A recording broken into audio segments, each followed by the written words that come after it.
Jiang Ning grabbed a handful of sand on the ground and ruthlessly smashed it at him. Lin Xiaolu was very confident that he didn't flash. Then, ouch, ouch, ouch, ouch, ouch, ouch, ouch, ouch, ouch, ouch, ouch, ouch, ouch, ouch, ouch, ouch. Watching him rubbing his eyes vigorously, Jiang Ning couldn't help but laugh a little, and then arrogantly hummed, "No longer pay attention to this guy," lying down to sleep. The next 2 days were a calm and peaceful journey through the desert for the small team of 3 men and a duck. Of course, Jiang Ning's eyes have not been good, the whole time black, as if pandas, look quite a bit funny, and Lin Xiaolu also with handsome duck, mercilessly ridiculed her for 2 whole days, and also gave her a panda princess nickname. Angry Jiang Ning 2 whole days did not talk to Lin Xiaolu, until the 3rd day. They finally walked out of the desert to arrive at the Chuanjian realm, and this situation only ended. On this morning, in a small town in the country of Yuan, "Uncle shopkeeper, this camel of mine is fat, thick and docile. Your offer of 30 taels of silver for 1 ingot of gold is indeed low. Before in the Tang Kingdom, someone offered me 20 taels of silver for 2 ingots of gold and I didn't even sell it. Uncle shopkeeper, I see that you are also a peaceful businessman. Truth be told, this friend of mine has recently contracted madness and needs silver to treat it. That's why he sold the camel cheaply. So the price of the 2 ingots of gold can't be reduced by a single penny." Inside the camel farm, an old man looked at the 3 children in front of him suspiciously and asked Jiang Ning in a puzzled manner, "Which one of your friends has the madness? Little girl?" Jiang Ning raised her small white hand and turned to point at Lin Xiaolu who was concentrating on licking the sugar gourd. Him. Chapter 137 Chuanjian. Thank you so much Ning for being able to give me this opportunity to show my talent, and for making me realize that I actually have such a strong talent for acting, although it's to be expected. Ha ha. Yuan Country Border City. A store lined with green stone brick road. Lin Xiaolu 3 people sitting in the newly purchased carriage. People hand holding a string of sugar gourds, eating while driving leisurely forward. Xiaolu eat the most joyful. Cheeks or rounded sugar gourds propped up a small bag. Jiang Ning, who was driving the horse with one hand, was also wearing a smile all the time, and she now only had to think of Lin Xiaolu's party glaring doe-eyed and playing the little cutie in the camel farm. She couldn't help but laugh out loud again. This guy is a real character, and I don't know where he learned it. Perhaps Lin Xiaolu played a little cute, too forced the reason. The camel was successfully sold 2 ingots of gold, and then Jiang Ning used another ingot of gold to buy a new horse and a brand new carriage. So buy and sell the operation of the empty glove white wolf straight to see the 2 teenagers scalp numbness. Even the handsome duck are admired not. Lin Xiaolu even somewhat sighed that Jiang Ning would definitely be a speculative and treacherous businessman in the future if she didn't become an empress. The small team of 3 people just talked and laughed as they traveled forward. And Lin Xiaolu, who thought the car was too stuffy, even ran out and sat on the driver's platform of the carriage, while enjoying the local customs of Yuan, chatting with Jiang Ning, who was driving the horse, without a beat. Gradually, as the day drew to a close and the dark night descended, Jiang Ning drove his carriage to a rather luxurious inn, and then smiled at Lin Xiaolu and scentless and said, "After 5 or 6 days in the desert, I can finally get a good night's sleep today. Yeah, I'm going to puke from eating fried rice." Lin Xiaolu laughed out loud and picked up Shui Shui Duck and jumped out of the car, and Unsullied followed him down from the car. In front of the inn, the fellow running the hall saw the guests coming and was the first to come forward to greet them. Jiang Ning gave the fellow the horse rope and instructed him to feed the grass, then led the 2 teenagers who were talking happily behind him into the inn. 3 guests. Are you staying or eating at this late hour? Let's get us 3 upper rooms first, then prepare some food for us, Jiang Ning said. Chang, 3 of you inside please. The young girl came to sit down on an empty table in the inn's lobby, and seeing Lin Xiaodir and Scentless still whispering, and every now and then a light laugh or two came out, she prodded with a glare of her beautiful eyes. You guys are not ordering any food. Oh, coming. Lin Xiaolu pulled Immaculate into a seat, then hugged Handsome Duck and smiled at the shopkeeper and asked, "What kind of food do you have here?" Guest, our store's soy sauce beef is known far and wide, mellow and delicious. Do you think we'll give you 2 pounds? 2 pounds? So little is enough for whoever eats it. Let's start with 20 pounds. With that, he then pulled out an ingot of gold in the shopkeeper's dumbfounded gaze, and continued to ask, "Got any meatloaf?" There is guest. The store assistant was intimidated by Lin Xiaolu's wealthy and generous aura, and enthusiastically recommended, "Guest, our famous dish also includes white-cut chicken, which many guests also quite like." Then give me 10 buns first, and 2 chickens of whatever that is. After saying that, Lin Xiaolu looked towards Jiang Ning and Immaculate. What are you 2 eating? Just a few more fasting dishes. The meat you ordered is already enough. It's not like Immaculate can dip it. After saying that, Jiang Ning smiled at the store assistant and said, serve us a couple of fasting dishes. 3 bowls of rice. Oh yeah, does your store make sweet and sour pork ribs? I want to eat sweet and sour pork. Will do. Then 10 meat buns, 20 pounds of beef and sauce, 2 white-cut chickens, 1 sweet and sour pork, and a couple of seasonal lentils? Another spinach and egg soup. Lin Xiaolu greeted. All right, customer. You wait a moment. After the store assistant finished speaking, he went to the kitchen with a smile. After the store assistant left, Jiang Ning used the tea from the teapot to swish the tea bowls for the 3 of them. Even Shui Duck's tea bowl was swished together, and then poured tea for them one by one. Tonight, this girl is going to have a big meal, and after eating, she's going to take a nice bath and then have a beautiful sleep. She laughed as she poured the tea. Didn't I give you the dust cleansing pill? What's the point of taking a bath? Hearing this, Jiang Ning glared at Lin Xiaolu. You don't have a few dust cleansing dan left, and we don't know how long we'll have to stay in the middle of nowhere behind us. Don't you know how to save them? Lin Xiaolu was startled when she heard this and hurriedly looked at Unsullied, who was sipping tea. Little monk, how many of my dust cleansing pills are left? He's got all his dust cleansing pills in Unsullied's rosary beads. Unsullied put down his teacup and responded, little dear cultivator, there are still 3 dust cleansing pills left. Ah, Lin Xiaolu was dumbfounded. The dust cleansing pills that senior sister gave me actually only have 3 left. What should I do?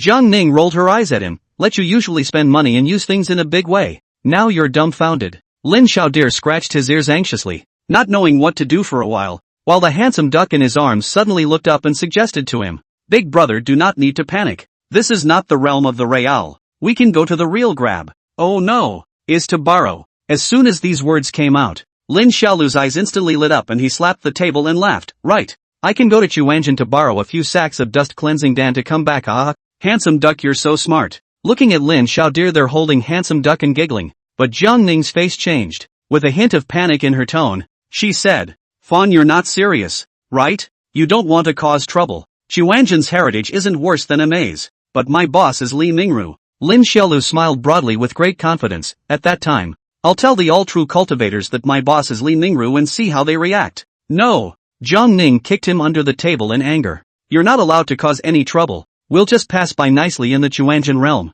and try not to make any more trouble. Why? Lin Xiaodir looked unconvinced and twisted her head to look at Unsullied. Little monk, what do you think? Unsullied folded her hands and gently responded. Little dear scholar, little monk also thinks that it's better not to cause trouble. After all, the dust cleansing pill isn't exactly considered a necessity. And most importantly, little monk has heard people talk about how this sect leader of Quanjin, and the previous sect leader, were both beaten up by elder Li Mingru. Lin Fawn. Lin Xiaolu immediately faced confused. Jiang Ning also do not feel some surprise, only handsome duck, but as if accustomed to the general, while continuing to drink hot tea, while quacking light laugh. It's normal, Li Mingru, it's an honor to be beaten by him. Lin Xiaodir looked at Shui Duck suspiciously, then looked at Unsullied, then asked with a puzzled expression, this sect leader and the previous sect leader, were the master and disciple beaten together by my boss? It seems so. Little monk is not too sure. That seems like a long time ago. Unsullied responded. In the lobby, just as Lin Xiaolu was once again deeply shocked by her master's greatness, handsome duck suddenly came and said, in fact, it is not long, just more than 100 years ago. This thing in my wandering duck life had heard people talk about. It is said that at that time the Chuanjian and Amei have a conflict, and then the front and back of the 2 masters took turns to be smoked by Li Mingru, and Li Mingru is the whole of a hand in the pocket. Only one hand to smoke their master and disciple. That scene, TSK, have not seen the people estimated to think about it all dare not think. But then again, it's not that the Chuanjian sect leader is weak, but Li Mingru is too perverted. Chapter 138 Uninvited Guests. After saying that, handsome duck then raised his head and advised Lin Xiaolu, big brother, I take back what I just said. Let's not go to Quanjin. If they know that you're Li Mingru's disciple, you might not be very pleasant. Hearing handsome duck's euphemistic words, Lin Xiaolu couldn't help but feel a little depressed, and at the same time her heart became more curious about her boss, who was cheeky all day. Just how strong was the boss back then?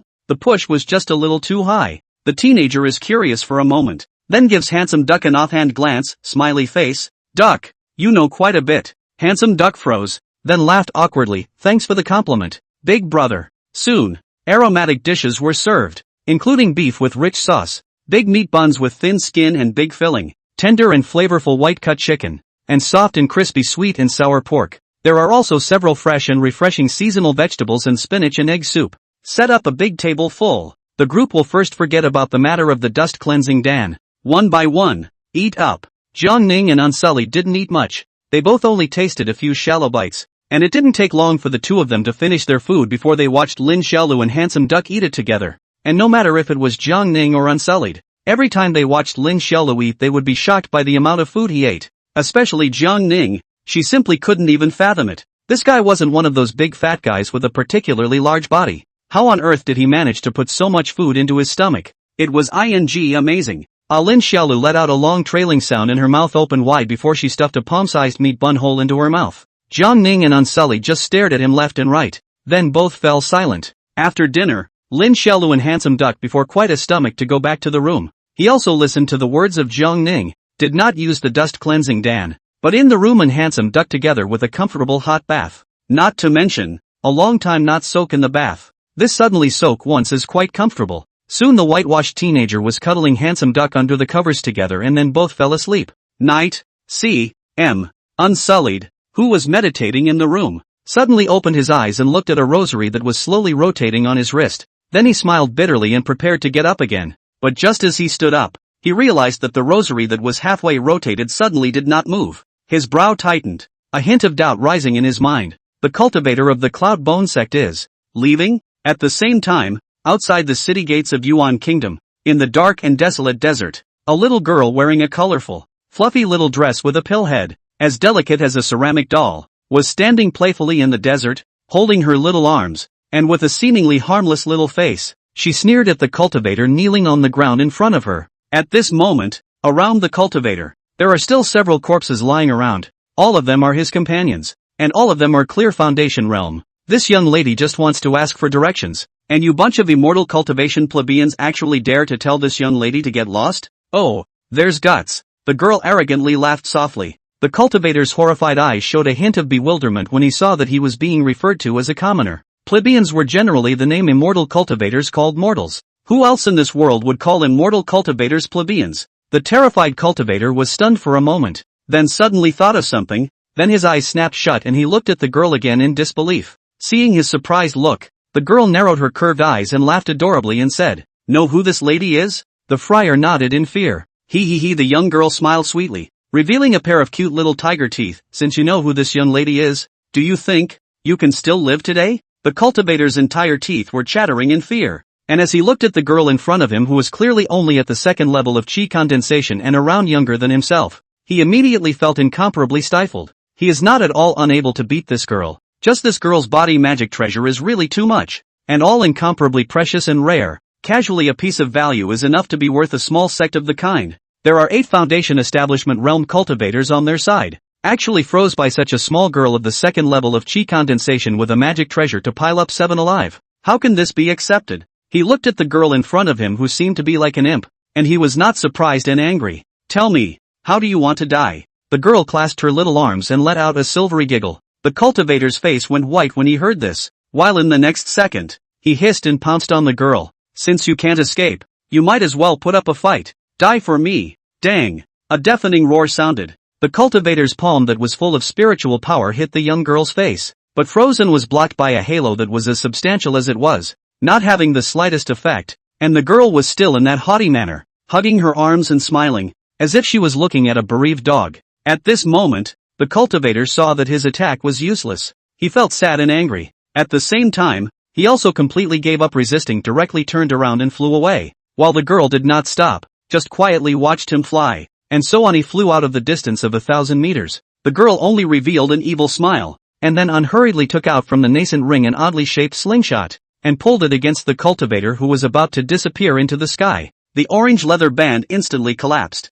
Shoo! Under the illumination of the cool moonlight, the girl put away her slingshot and turned around, humming a little song towards the city gates of Yuan Kingdom, while in the next second, more than 1,000 meters away behind her, the cultivator who flew halfway and thought that he had escaped from life suddenly let out a mournful to the extreme scream, accompanied by a loud bang. The whole person was directly blown up into a sky full of blood rain, and the lovely girl, with her back to the roiling rain of blood and the moonlight and stars, bounced into the Yuan Kingdom. Lin, little, dear. The next day, early in the morning, Jiang Ning's scream rang out in the inn without warning, and then she hugged Lin Xiaolu, who had just gotten up. and beat him up, as if she wanted to die with him. Unsullied and Handsome Duck looked on blearily from the side, not knowing what to advise. The thing is like this, not long ago they get up one after another, ready to eat breakfast. Lin Xiaolu was the last one up. He said he did not sleep well last night, had a very horrible nightmare, so today to get up so late. Finished. Jiang Ning asked him what nightmare. Lin Xiaolu then says that he dreamed that Jiang Ning was eating, and then he advised Jiang Ning not to eat it in his dream. But Jiang Ning didn't listen and beat him up while eating it, and so it came to this. Aha, this princess has to get you killed today. White Crane Fist. Jiang Ning choked Lin Xiaolu's neck while hammering his head as hard as she could. Lin Xiaodir's neck was locked and his brain was slapped, but he was not affected at all. He didn't even mess up his hair. Instead, he very disdainfully snorted coldly. Woman, I'd advise you to let go of me, or you'll be disgraced when I do a sliding shovel later. You shovel? Who's afraid of who? Jiang Ning yelled as she continued to hammer him. She decided that she was going to teach this guy a lesson today no matter what, so that he would bully her like that again. Not far away, a face of helpless and scrupulous and watching the Handsome Ducks are silently concerned about this shocking contest. And just as Jiang Ning beat Lin Xiaolu's hands hurt and was ready to take a chopper to hack this when, outside the door of the inn, but suddenly rang a silver bell like a young girl's voice. Plebeians, what are you doing? Chapter 139, There's a butterfly in town. Lin Xiaodir, Jiang Ning, Unsullied, and Shui Duck. The three of them looked towards the front door of the inn as they searched for the sound. And there was a very strange girl standing, a really strange kind. The strangest thing about this girl was, first of all, her attire. She was wearing a colorful floral dress that appeared fluffy and looked like a colorful wine glass turned upside down from the waist down. Very different from the kind of long dresses that normal girls wore. Then her body hanging a variety of exquisite jewelry, like what sapphire necklaces, pearl bracelets, emerald rings, jeweled earrings and so on everything. Some like the bracelet to wear one is not enough to wear a string of 5 or 6. A wide range of hanging on the body straight to give a person a kind of the world of the feeling of the tycoon, and so on. After that, the line of sight moved down to the girl's shoes. The girl was wearing a pair of pink embroidered shoes depicting embroidered butterflies, and the embroidered shoes also seemed to be inlaid with something shiny. In short, under the reflection of so many colorful jewelries, the girl's whole body was glowing with various colors, standing like a butterfly.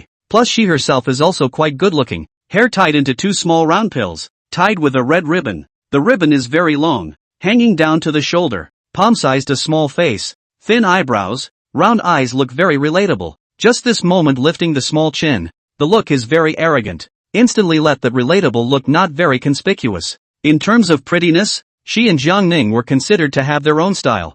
Jiang Ning was the kind of pretty that could be gentle or handsome and somewhat valiant, while this girl was a kind of cute style that was a bit quirky, except that her cuteness was tinged with arrogance, and because of her strange attire, it also made her prettiness seem a bit pompous. At this moment, Lin Xiaodir and other 3 people a duck after seeing the girl's dress are a little confused. They do not know who this girl in front of them, and the girl waited for a while to see no one to answer their own. Then once again proudly raised a small chin, smiley face. Plebeians, answer my lady. What are you doing here? Lin Xiaolu and Jiang Ning exchanged a glance. Then Jiang Ning asked hesitantly, you are? This young lady is the 3rd young lady of the Shangguan family. Shangguan Shihuang. You may call me Lord Shangguan. The moment the proud words came out, Lin Xiaolu instantly froze. What the hell, Lord Shangguan? Who are you? He is a bully in Donghua village. May Supreme Father didn't let anyone respectfully call him Lord. You, a flower butterfly, is also worthy of it? Both he and Jiang Ning felt that there might be something wrong with this girl, while Unsullied and Handsome Duck on the side similarly froze after hearing the girl's name,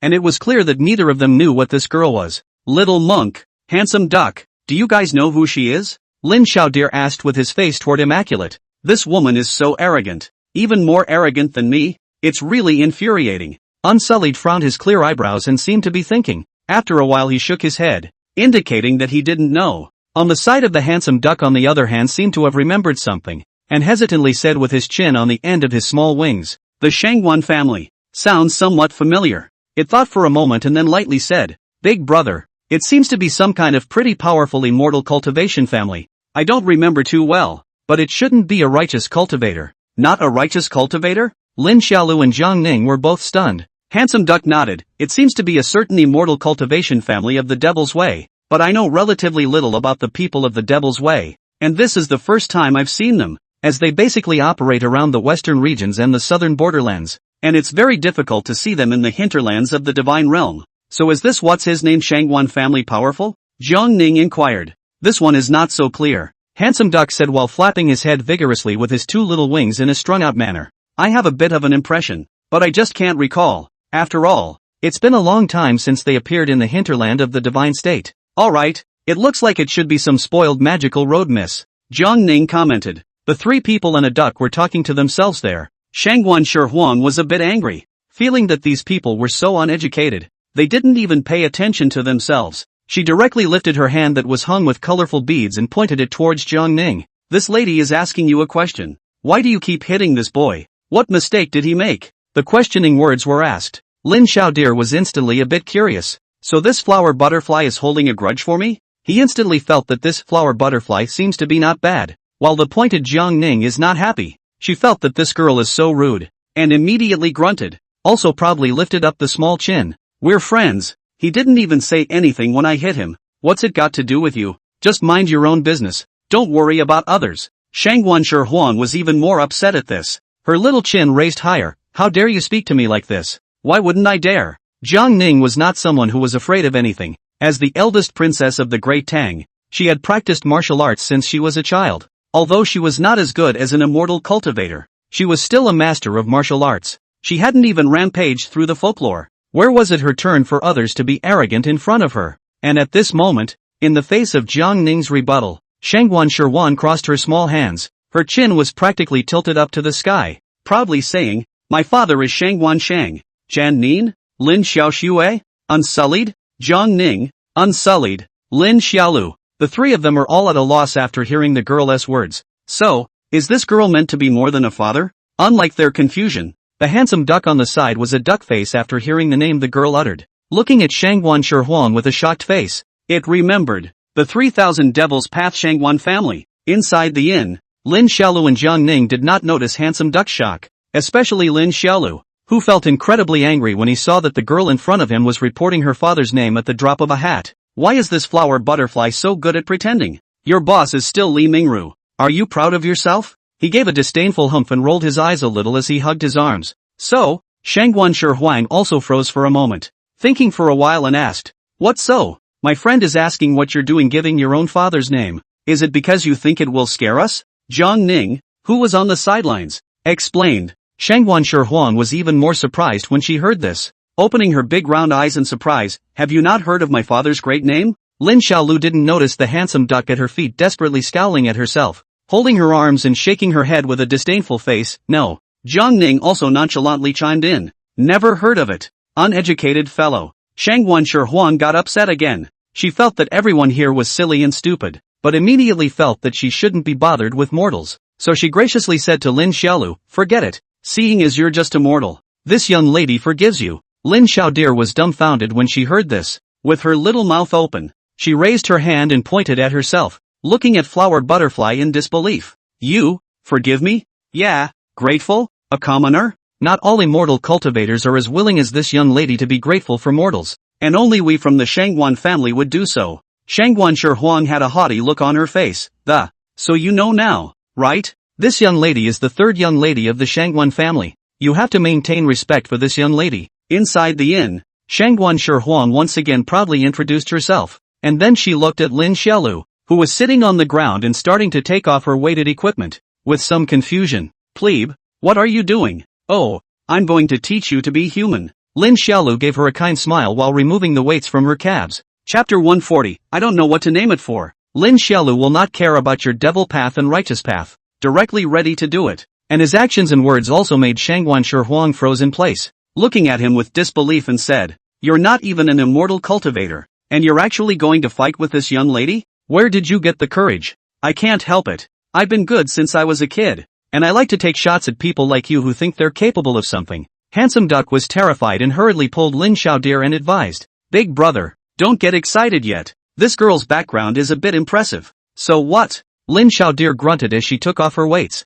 It's not like I haven't fought anyone who's powerful. Handsome Duck shook his head with a quick shake of his duck neck and said urgently, Big brother, this is not the same. I just heard her say that her father is Shangguan Shang before I remembered. They are the Shangguan family, a cultivation family over in the southern border, and they are the commander of the 3000 Devil sect. This is a very powerful Devil Path cultivator family. Rumor has it that there are 3000 Devil Path families in the world, and Shangwon alone accounts for 2009. The Shangwon family is the top giant among the Devil Path sects, and its strength and heritage is even quite a bit stronger than Mei. And her father, Shangwon Shang, is the master of the Shangwon family. Rumor has it that only the Shangwon family of the Devil's Way would address cultivators as commoners, because in their eyes, there is no difference between cultivators and ordinary mortals at all, and only the strongest of the Yuaning realm can be respected by them a little. After Handsome Duck's words were finished, Unsullied and Zhang Ning were both a bit surprised and looked at this arrogant little girl with disbelief. Lin Xiaoxue,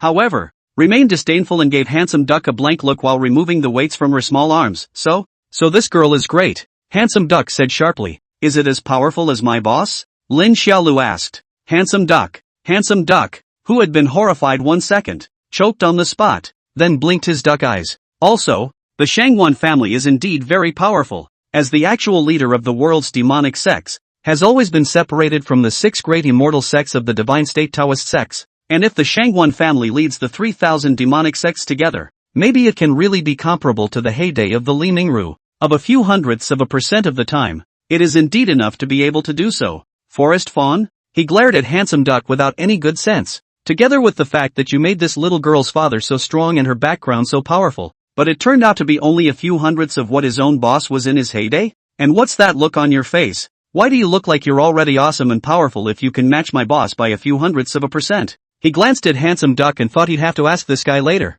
After all, this guy knew too much, more than a little bit unusual. As he took off his weights one by one, he continued to hum to Handsome Duck. I care who this flower butterfly is. Actually dare to swear that forgave me. Simply do not put my Donghua village a bully in the eyes. This if I do not even smoke her to cry that I later how to come out to mix. How dare you don't make a scene. Let's just ignore her. Zhang Ning pulled him to gently persuade him. She didn't want to cause trouble. On the side, Wushu also urged with folded hands. Little dear sure master. It is better to resolve grievances than to tie them up. We can sit down and talk with this Shangwon sure master. He it's fine. Lin Xiaodeer looked careless and said cheekily, when I beat her to tears, I'll come back and sit down with her and reason with her. Let her know that it's not desirable to be so arrogant, and that's considered teaching people to be good. Zhang Ning and Unsullied were both helpless after hearing this. They also understand that Lin Xiaolu temper up like a stubborn donkey, so let him make a fuss. Anyway, he has his master Li Mingru to give him a backing.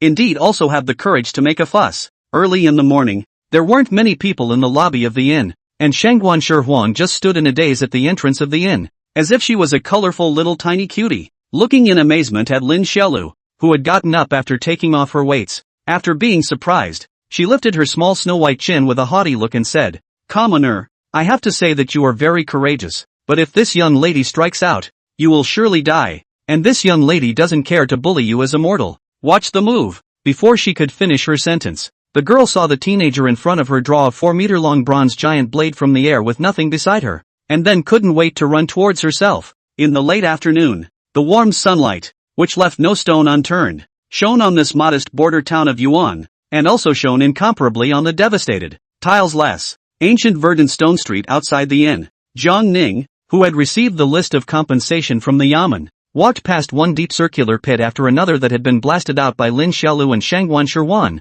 passing by one building after another of houses and buildings that had been affected by the two of them and were only left in ruins, and helplessly returned to the inn. Luckily, you two still have some sense and deliberately avoided the crowd when fighting, and Little Master Unsullied desperately followed you, helping you wipe your asses and protect people along the way, or else you really are going to have corpse marks all over the place today. She glared at the two guys in front of her, wrapped up in big white dumplings, and flashed the list in her hand and slammed it down on the table. This is the compensation that the Yamen ordered. You two watch out. Being wrapped into white dumplings, Lin Xiaolu half lying in a Taisher chair bawling, straight crying a handful of snot and a handful of tears, with the death of his own father, simply do not have the heart to pay attention to Zhang Ning. Oh wow. This young lady actually didn't beat a single martial artist, and got over 80 pieces of magic treasures broken. Woo woo. On the side, Shangguan Shihuang, who was also wrapped into a dumpling and lying on another Taisher chair, also cried loud and clear, and the tears it shed were even heavier than Lin Xiaodeer.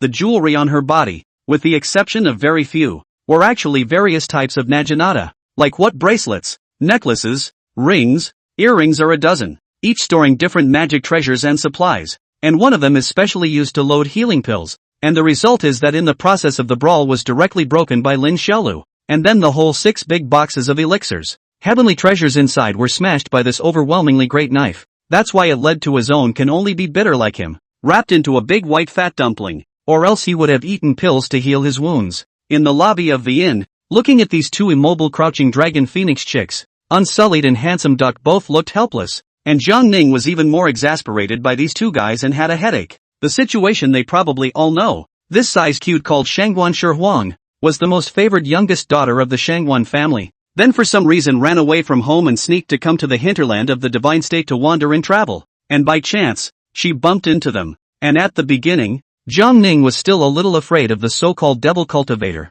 but after contacting down she found that in fact, it is not so scary. This Shangguan Shi Huang is simply a spoiled little girl, as long as you don't mess with her. Then there is nothing more to her except for her bad speech that causes people to hate her. Just like this time when she was passing by the inn, she saw that she was beating up Lin Xiaolu, and thought that she was bullying him, so she wanted to come out to do justice. It's a pity that this girl's IQ is really not very high. At home she was accustomed to being capricious, relying on her hundreds of magic treasures, completely disdainful of human feelings, and Lin Xiaolu was a dynamite barrel, so that's why she did it at the drop of a hat. And in doing so, it destroyed several streets, more than 60 buildings, as well as a stone bridge and a camel farm. It was really an eye-opening and breathtaking experience for Jiang Ning, Unsullied, Handsome Duck and the others. Lin Xiaolu force can open up the sky, body like a dragon, a weight of 800,000 pounds of Beijing bronze was his dance. Tiger wind froze from the street has been chopped to the end of the alley. Countless houses were his wave into ruins.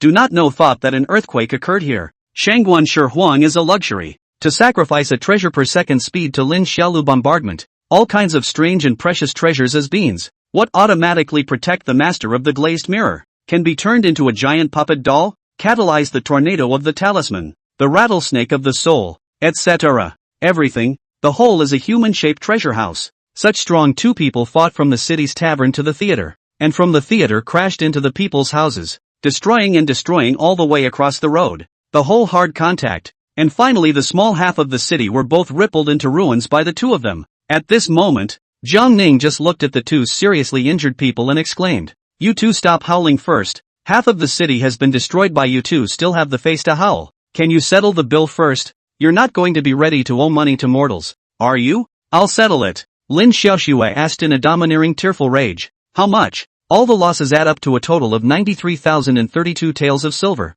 which translates to 93 ingots of gold and 2 taels of silver." "Unsullied, take the money," Lin Xiaolu shouted arrogantly. Unsullied looked at Lin Xiaolu and folded his hands, embarrassment showing on his clear face. "Master Fawn, you have only 12 ingots of gold left." Lin Xiaolu froze, then her neck stretched out and she said loudly and angrily, "I'll owe it first. When I'm healed I'll go out and sell my art to pay back the money." After saying that, he turned red with a small face and roared at Shangguan Shi Huang next to him, "Wait for me, flower butterfly. In a moment, I'll cut myself and summon my boss out, then rob your magic treasure and teach you how to be a human being." Shangguan Shi Huang was also not willing to show weakness and responded loudly with big red eyes, "Stinking Nubizi, you're finished. Turn around and I'll contact my father and have him come over to beat you up violently, then control your soul and make you my lackey. Try asking your father to touch me. Do you know who my boss is?" Lin Xiaolu defiantly continued to shout angrily at her, and her neck stretched out longer and longer. "I don't care who your boss is. Do you know who my father is?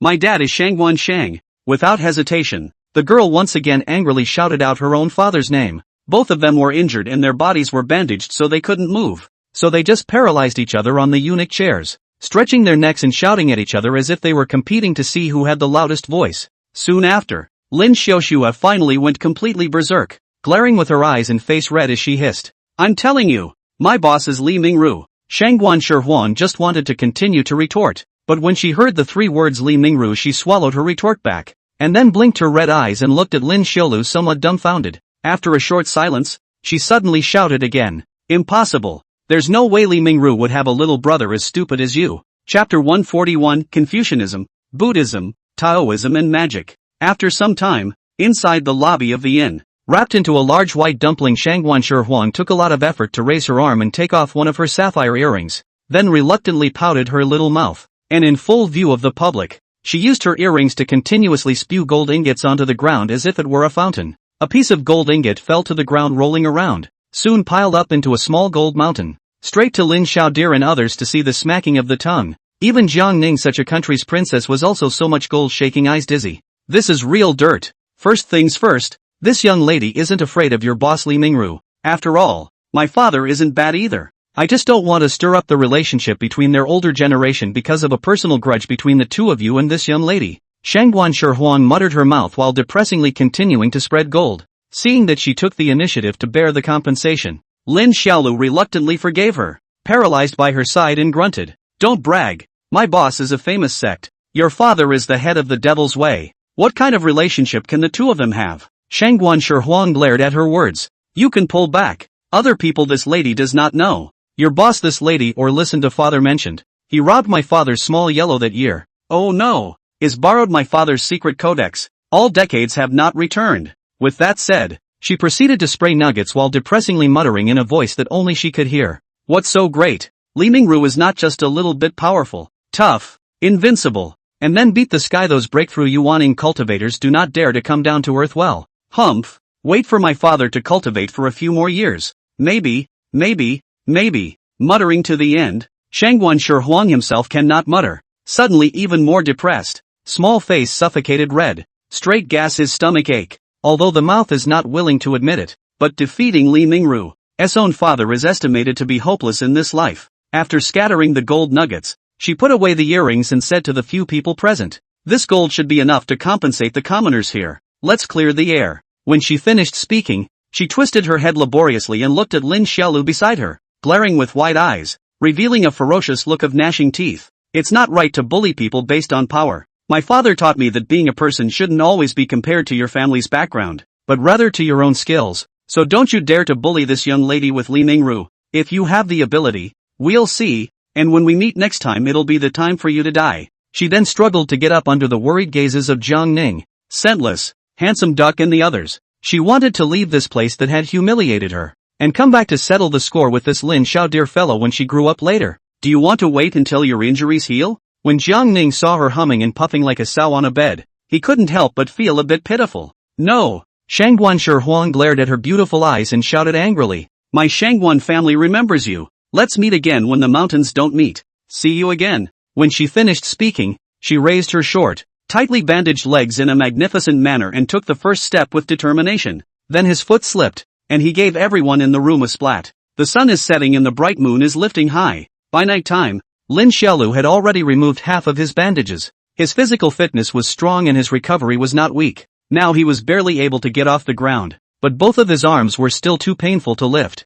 At this moment, Unsullied was feeding him gently, one bite at a time. Not far from the side, Jiang Ning is also feeding Shangguan Shihuang, who was paralyzed in the eunuch's chair. This girl split in the morning, causing the wound to tear some more. It is estimated that without 7 or 8 days is not able to get out of bed. So that bull cloud bone sect has been chasing after you. A mortal? Shangguan Shihuang asked Jiang Ning while eating with bulging cheeks. Jiang Ning nodded, speaking softly with the tone of a coaxing little sister. Miss Shangguan is amused. What's so funny about this? This young lady can't stand to see cultivators bullying mortals. You tell me the location of that cloud bone sect. I'll have my father go and get them killed, and directly slaughter their entire family, and also drain their souls, so that they can't be allowed to transcend their lives for all eternity. Oh, really can blow. Lin Xiaolu on the side of the same mouth containing rice, while eating while despising, I have heard Shui Duck said. So many righteous cultivators are there. Your father simply cannot enter the divine state,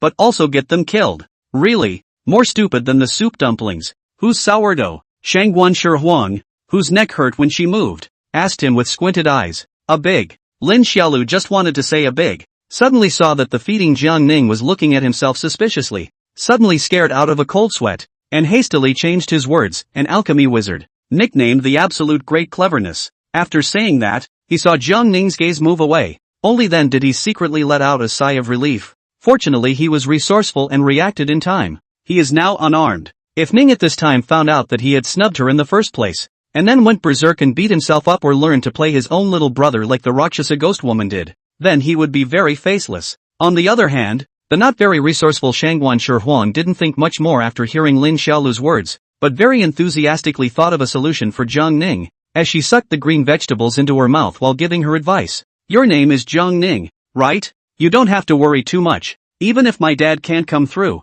you can still get that guy's master to come. That guy's master is so powerful. Little dear's master is in seclusion, and will only sense when he has a life or death crisis. Jiang Ning laughed as he fed her. There's no need for Miss Shangguan to worry about it. So get well first. Jiang Ning didn't think much of Shangguan Shi now, because after getting to know her, she realized that this girl was actually quite interesting, and that this girl's childhood should have been well protected by her father, and that she was a very simple devil cultivator. And Shangguan Shi was also really warm-hearted, as she ate the rice Jiang Ning fed her, and cheerfully continued to laugh. That's how it is. So if it wasn't for the help of my dad and that guy's master, that little bald ass wouldn't be here too. Unsullied, who was in the process of feeding the fawn, suddenly lurched in his movements when he heard the words little bald ass, and with a puzzled expression, he twisted his head to look at Shangguan Shi. Shangguan Shi master, the young monk is only at the 3rd level of qi condensation. I know, but your master can also come and help. Shangguan Shi revealed a small fox-like cunning look to him.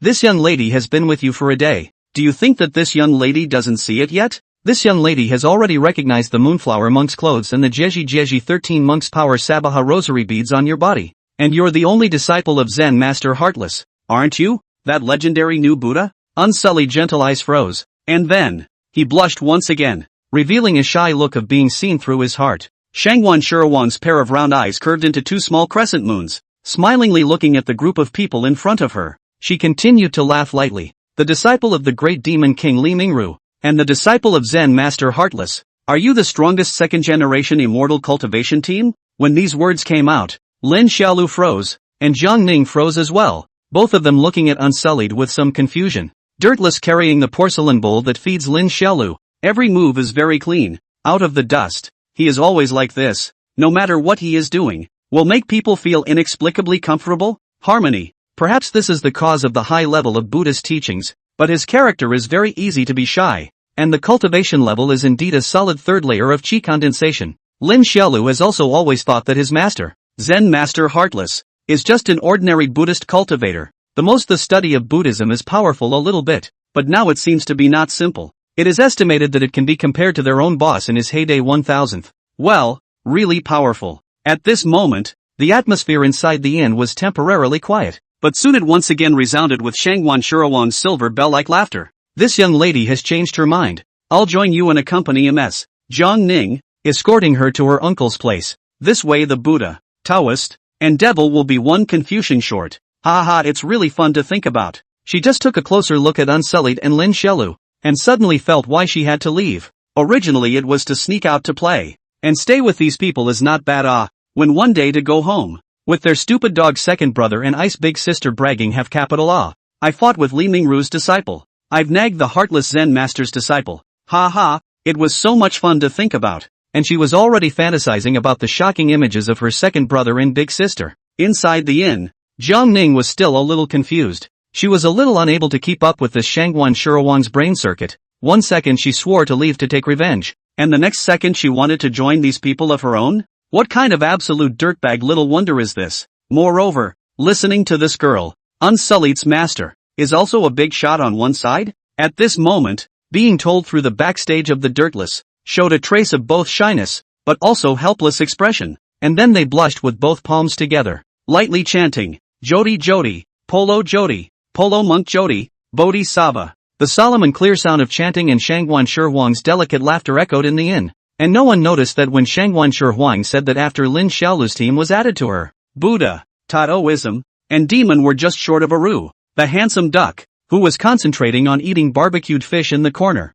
His duck eyes violently shrunk. Chapter 142 Jiang Ning's Gun Dance. Handsome duck, tell me, how do you know so much about the cultivation world? At night, Lin Xiaodir asked as she lay in the warm duck down quilt, cuddling the duck in her arms. Big brother, I'm sorry I lied to you in the beginning. Handsome duck also stopped pretending and said directly with a bitter duck face, actually, I didn't eat the mysterious beads 2 years ago, but 200 years ago. Lin Fawn, mother her, a duck is actually bigger than himself. He felt a sudden brain ache. It was enough to blow his brains out during the day when he didn't fight the flower butterflies, and then at night he was blown out by his own little brother. Moreover, now that Unsullied also showed his cards, his master, Zen Master Heartless, was an old acquaintance with his own boss, and the two of them used to discuss the concepts of the Buddha's way together when they were young. So his master was very powerful. So powerful to what extent? To the extent that when his own boss smoked his master, he felt like he was smacking Buddha Rudra. This is horrible, isn't it? Smoking Buddha. This who can go down? Well, their own boss under the hand. It is said that the thief also smoked a damn happy. Smoked to the emotional point cannot help but recite poetry, wine and song. Big brother, really not I want to deliberately cheat you all. In the nest, handsome duck crying face quacking straight, I was bought back by you as not always want to escape well. Thinking of their own said some useless. You will let me go. Who can think you so powerful? The old will be Li Mingru well. So do you have any other skills besides speaking human? It's really gone. Shui Shui Duck shouted, I really only speak human words I swear well, if I Shui Shui Duck in addition to speak human words, there is any other ability, let all the feathers on my body to fall off, become as naked as you, as ugly as you.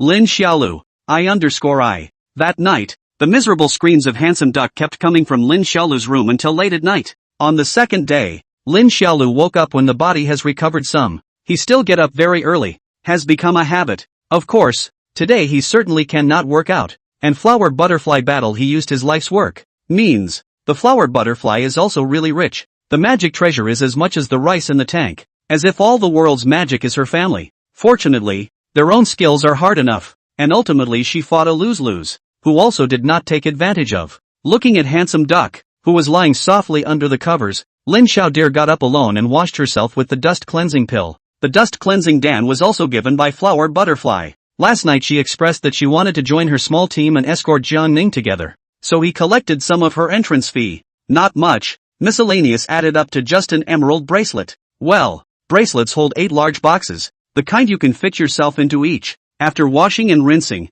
the teenager waddled out of the guest room. He couldn't work out today, but walking would be fine. After all, it was a habit from childhood, and it was uncomfortable not to move around twice. It was also still very early in the morning, and the lobby of the inn was empty, but Lin Xiaolu could still hear the sound of Dirtless chanting and knocking on a wooden fish as she walked past the door of Dirtless room. He found that the Immaculate and other immortal practitioners are different. Other immortal practitioners will be in order to long life hard cultivation, but the Immaculate does not seem to care much about long life. Most of the time every day is spent on chanting the scriptures. Lin Xiaolu cannot understand the chanting of the scriptures. What good chanting? You memorize the scriptures on the line, but every day also to turn over the back and over the past memorization. It is really strange. Is not it cannot be memorized to a flower? But he also did not disturb the unscrupulous. People have their own aspirations, not to mention the unscrupulous is their own people. Then surely can only be spoiled otherwise what else can be done? Can't rush in and stuff 2 bricks into him.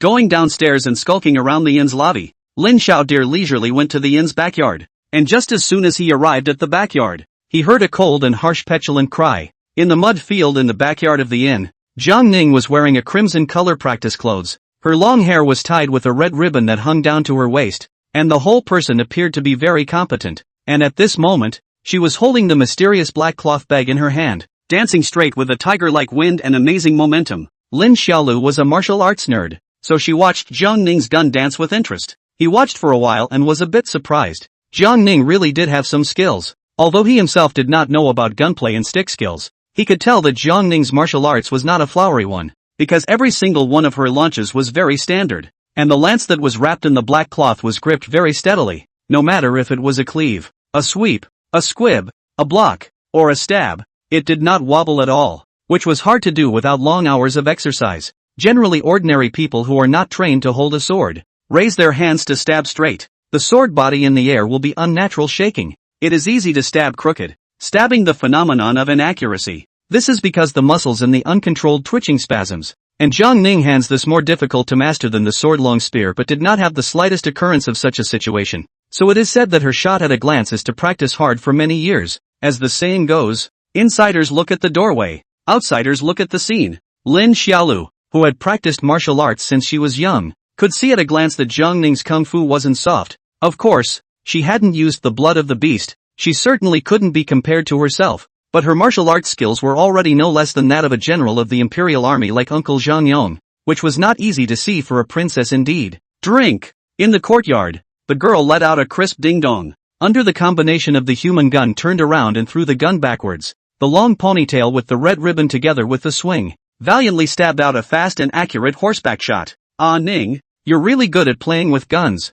Lin Xiaolu couldn't help but marvel out at this scene. Jiang Ning was startled by the teenager's sudden voice. She had just finished dancing with her gun at this moment, There was still a layer of crystal sweat beads on her bare forehead, and 2 piles of redness rose on both sides of her cheeks, making her look cute. Smiley face. You're going to die. You don't even make a sound when you walk. Lin Xiaolu, why are you peeking at me practicing? What's wrong with that? We're so familiar with each other. What's wrong with taking a look? Lin Xiaoxue inserted her pockets, dejectedly shaking her short legs. Jiang Ning heard this, the blush on her face instantly spread to the root of her ears. Somewhat afraid to look at him, so she arrogantly carried her small hands and raised her eyes to the sky, pretending to look unconcerned and humming softly, shame on you. Who is familiar with you? Ha, don't we know each other well? The teenager asked with a confused look on his face. Jiang Ning lazily ignored this guy and looked at his body and lightly asked, how's your injury? It's not bad, it's pretty much recovered. I guess I'll be able to do somersaults in a few days. After saying that, Lin Xiaolu looked at her curiously and asked, Ning, why are you up practicing today? You weren't this diligent before. After the question was asked, and before Jiang Ning could reply, Lin Xiaolu revealed another look of dawning realization and speculated, is it because you think that me and Immaculate, as well as the new flower butterfly, all have backgrounds that are too impressive and powerful, and then you're under pressure? How? Jiang Ning gave him a blank look. The stronger your background strength is, the more hope I have in dealing with the Cloud Bone sect in the future. Okay? And I couldn't be happier that I, a mortal, have so many awesome best friends. Hey, that's true. Lin Xiaolu crossed her arms and laughed very confidently. Ning, I don't think we need to go to your uncle's place. Let's just go directly to the Cloud Bone sect's location, fight our way into their lair, and then let me in scentless flower butterfly go from person to person to announce ourselves, and let the Cloud Bone sect's cultivators line up to call their dads. No. Jiang Ning waved his hand decisively. Why not? Lin Xiaolu was puzzled. My boss is Li Mingru. Flower butterfly, her father is the head of the Devil's Way, and Unsullied's master is also very powerful, so I can scare them to tears. You're silly. The lively-minded Jiang Ning glared at him in a bad humor and said, Shangguan is only 12 years old, younger than you. She is crazy and brainless. You also have no brain. Think carefully. She came to the Divine Kingdom is to meet us. If she met a certain righteous sect, such as the Chuanjin and then she ran to the Chuanjin shouted, my father is Shangguan Shang. What do you think will happen to Chuanjin? Lin Xiaodir frowned at his words for a moment in thought, and then his eyes snapped open. Although he had little knowledge, he wasn't stupid, and he reacted as soon as Jiang Ning reminded him, just like what Jiang Ning said. Although his own boss was a righteous cultivator, his own boss was originally different from other righteous cultivators. He was still on good terms with Flower Butterfly's father and had borrowed his father's books, but that didn't mean that other righteous sects were on good terms with her father. What's that saying? Since ancient times, good and evil are not mutually exclusive. And what would happen to Flower Butterfly, as the Devil's Head's own daughter, if she were to really foolishly run to some righteous sect and declare herself? It is estimated that there is a high probability that they will be put to death or captured alive on the spot. Inside the clean small courtyard, Jiang Ning saw that he had responded, so he continued. There's also Little Master Unsullied. The fact that people haven't mentioned their master's awesome past before, and only talked about some Buddhist principles, means that Little Master Unsullied doesn't want to brag about his master at all. You wouldn't be unable to see that either, would you? Lin Fawn. His mouth opened, and when he couldn't come up with a retort, he could only ask, somewhat awkwardly, well, there's still me. I can scare the piss out of them by saying my boss's name, right? You? Jiang Ning cried and laughed a little, shaking his head helplessly. Little dear, you told Shangguan yesterday that your master was Li Mingru. What reaction did she have that you didn't see? Lin Fawn. Jiang Ning held his arms and taught the teenager in front of him as if he were a child. Although Shangguan is spiteful and capricious, her mind is actually shallow and very simple. She almost didn't believe you when you told her that your boss is Li Mingru. Do you expect those great cultivators to believe you? It's only me and Immaculate that will believe you after getting more familiar with you, right? When she finished speaking, she hugged her arms and said, let's go to my uncle's place honestly. Don't think of any wrong ideas. Chapter 143, My Lady Doesn't Like Fried Rice. Seeing Jiang Ning say this, Lin Xiaolu nodded her head and reluctantly agreed. He then took a curious look at Jiang Ning's black cloth bag. Ning, last time you said that the subterranean dragon Red Tassel could summon some kind of crow dragon soul with its mantra. How powerful is it? Can it beat me? Of course it can be beaten. Jiang Ning laughed very proudly. My father said that if the descendants of our Zheng family use this gun, they can directly summon the soul of the Tsunlong and let it possess them, after which they can have a strength comparable to that of a Yuaning cultivator for a certain period of time. Real fake? Lin Xiaodir's eyes were round, looking at the black cloth bag with disbelief. Comparable to the Yuan Ing realm? Wouldn't that be directly on the same level as Sister Sect Master? Inside the courtyard, Jiang Ning hugged the black cloth bag and laughed somewhat self-deprecatingly. It's just a pity that I'm a daughter's body. And even though I have the Jiang family's bloodline, but Sun Long's soul doesn't recognize me. After finishing with a slight bitterness, the young girl, however, said with determination in her eyes, when we arrive at my uncle's vassal state, let him use this gun to charge up the Cloud Bone sect, severely punish my brother, and restore the Great Tang. Aha! Although Lin Xiaolu only understood a general idea, it didn't stop him from being able to see Jiang Ning's determination, and with a face of approval, he said, Jiang Ning, you will definitely restore the country. Mr. Storyteller always says that where there's a will, there's a way, and what his old man says is never wrong. On a dark, windy night my lady was alone, walking in a mass grave. It was pitch black there and you couldn't see anything, and as this young lady walked through a graveyard, suddenly, a white palm reached out from a piece of the graveyard. A hand grabbed my lady's foot. Oh wow, that's scary. Oh, wow. Mother, there's a sister who scares me. Woohoo. At the entrance of the inn, wrapped in white dumplings, sitting on the stone steps, Shangguan Shihuan looked at the several children who were scared away by themselves and laughed happily. She laughed while shouting, hey you guys don't run ah. Sister tell you a story ah. Ha ha ha ha. After laughing for a while, Jiang Ning inside the inn came over to help her with a helpless face. Pomegranate, it's time to eat. Oh, the girl was assisted by Jiang Ning's struggle to get up. Pouting little mouth dissatisfaction, Miss Jiang told you how many times to shout this lady Shangguan adults. Pomegranate pomegranate hard to hear dead. Jiang Ning pursed her lips and smiled, your father named you. What can I do? Yeah, why did your dad name you Pomegranate? Does he love pomegranates a lot? Lin Xiaolu, who was nibbling on a chicken leg at the dining table, asked. Because my mother loves to eat fruits chanting, so he gave me this name. It's really annoying. Shangguan Shihuan came to the table and sat down, arched her little nose and hummed rather dissatisfiedly. Lin Xiaolu and Jiang Ning both paused for a moment once they heard that Shangguan's father loved her mother so much. Both of them suddenly missed their late parents a little. A few people ate their meals quietly, and Immaculate suddenly blushed after eating a piece of corn, and looked at Shangguan Shihuan with some embarrassment. Shangguan Shi Master, the young monk has a favor to ask. Oh, tell me about it? Shangguan Shihuan held her small snow-white chin to look at him. Dirtless spoke slowly and methodically. In the morning, the shopkeeper told the young monk that you, wrapped in gauze and sitting in front of the inn to bask in the sun, scared the guests away. So he wanted the young monk to persuade you to go back to your room to rest. Why doesn't the shopkeeper himself come over and tell me? It's not like this lady is going to eat him. How dare people talk to you all? Jiang Ning did not have a good temper. You and the deer fight half of the city are broken. See you cannot even avoid it. Once Shangguan Shihuang heard that it was so, she also hummed xing and didn't say anything else, skimmed her mouth and raised her hand to take out a palm-sized gold ingot from her bracelet's nascent ring. Little monk, go and tell the shopkeeper that this inn has been bought by this young lady, and tell him to lessen disturbing this young lady's sunbathing. At the dinner table, several people were once again shocked by her wealth, and Jiang Ning even gave Lin Xiaolu a snide look. You see, this girl is more of a thug than you are. After a few days, a few teenagers continue to live so in the inn, every day chanting sutra chanting, practicing martial arts practice, but also live a leisurely. Shangguan Shihuan loved to play with children, sitting in the sun at the door every day, telling stories to the children around her, and when her injuries had healed a little, she led a group of children to play shuttlecock and hide-and-seek every day, and the children all loved this sister in the flower dress, and this appearance of hers did make the group get a little closer to her, because she didn't look like a rumored devil cultivator at all in front of the children, but instead looked like an ordinary girl next door. This situation waited until 7 or 8 days later, when Lin Xiaolu and Shangguan Shihuan completely recovered from their injuries, before they were ready to set off again, and before they left, Shangguan Shihuan also bought many candy snacks for those children before bidding them farewell with a cheeky smile. A few days later,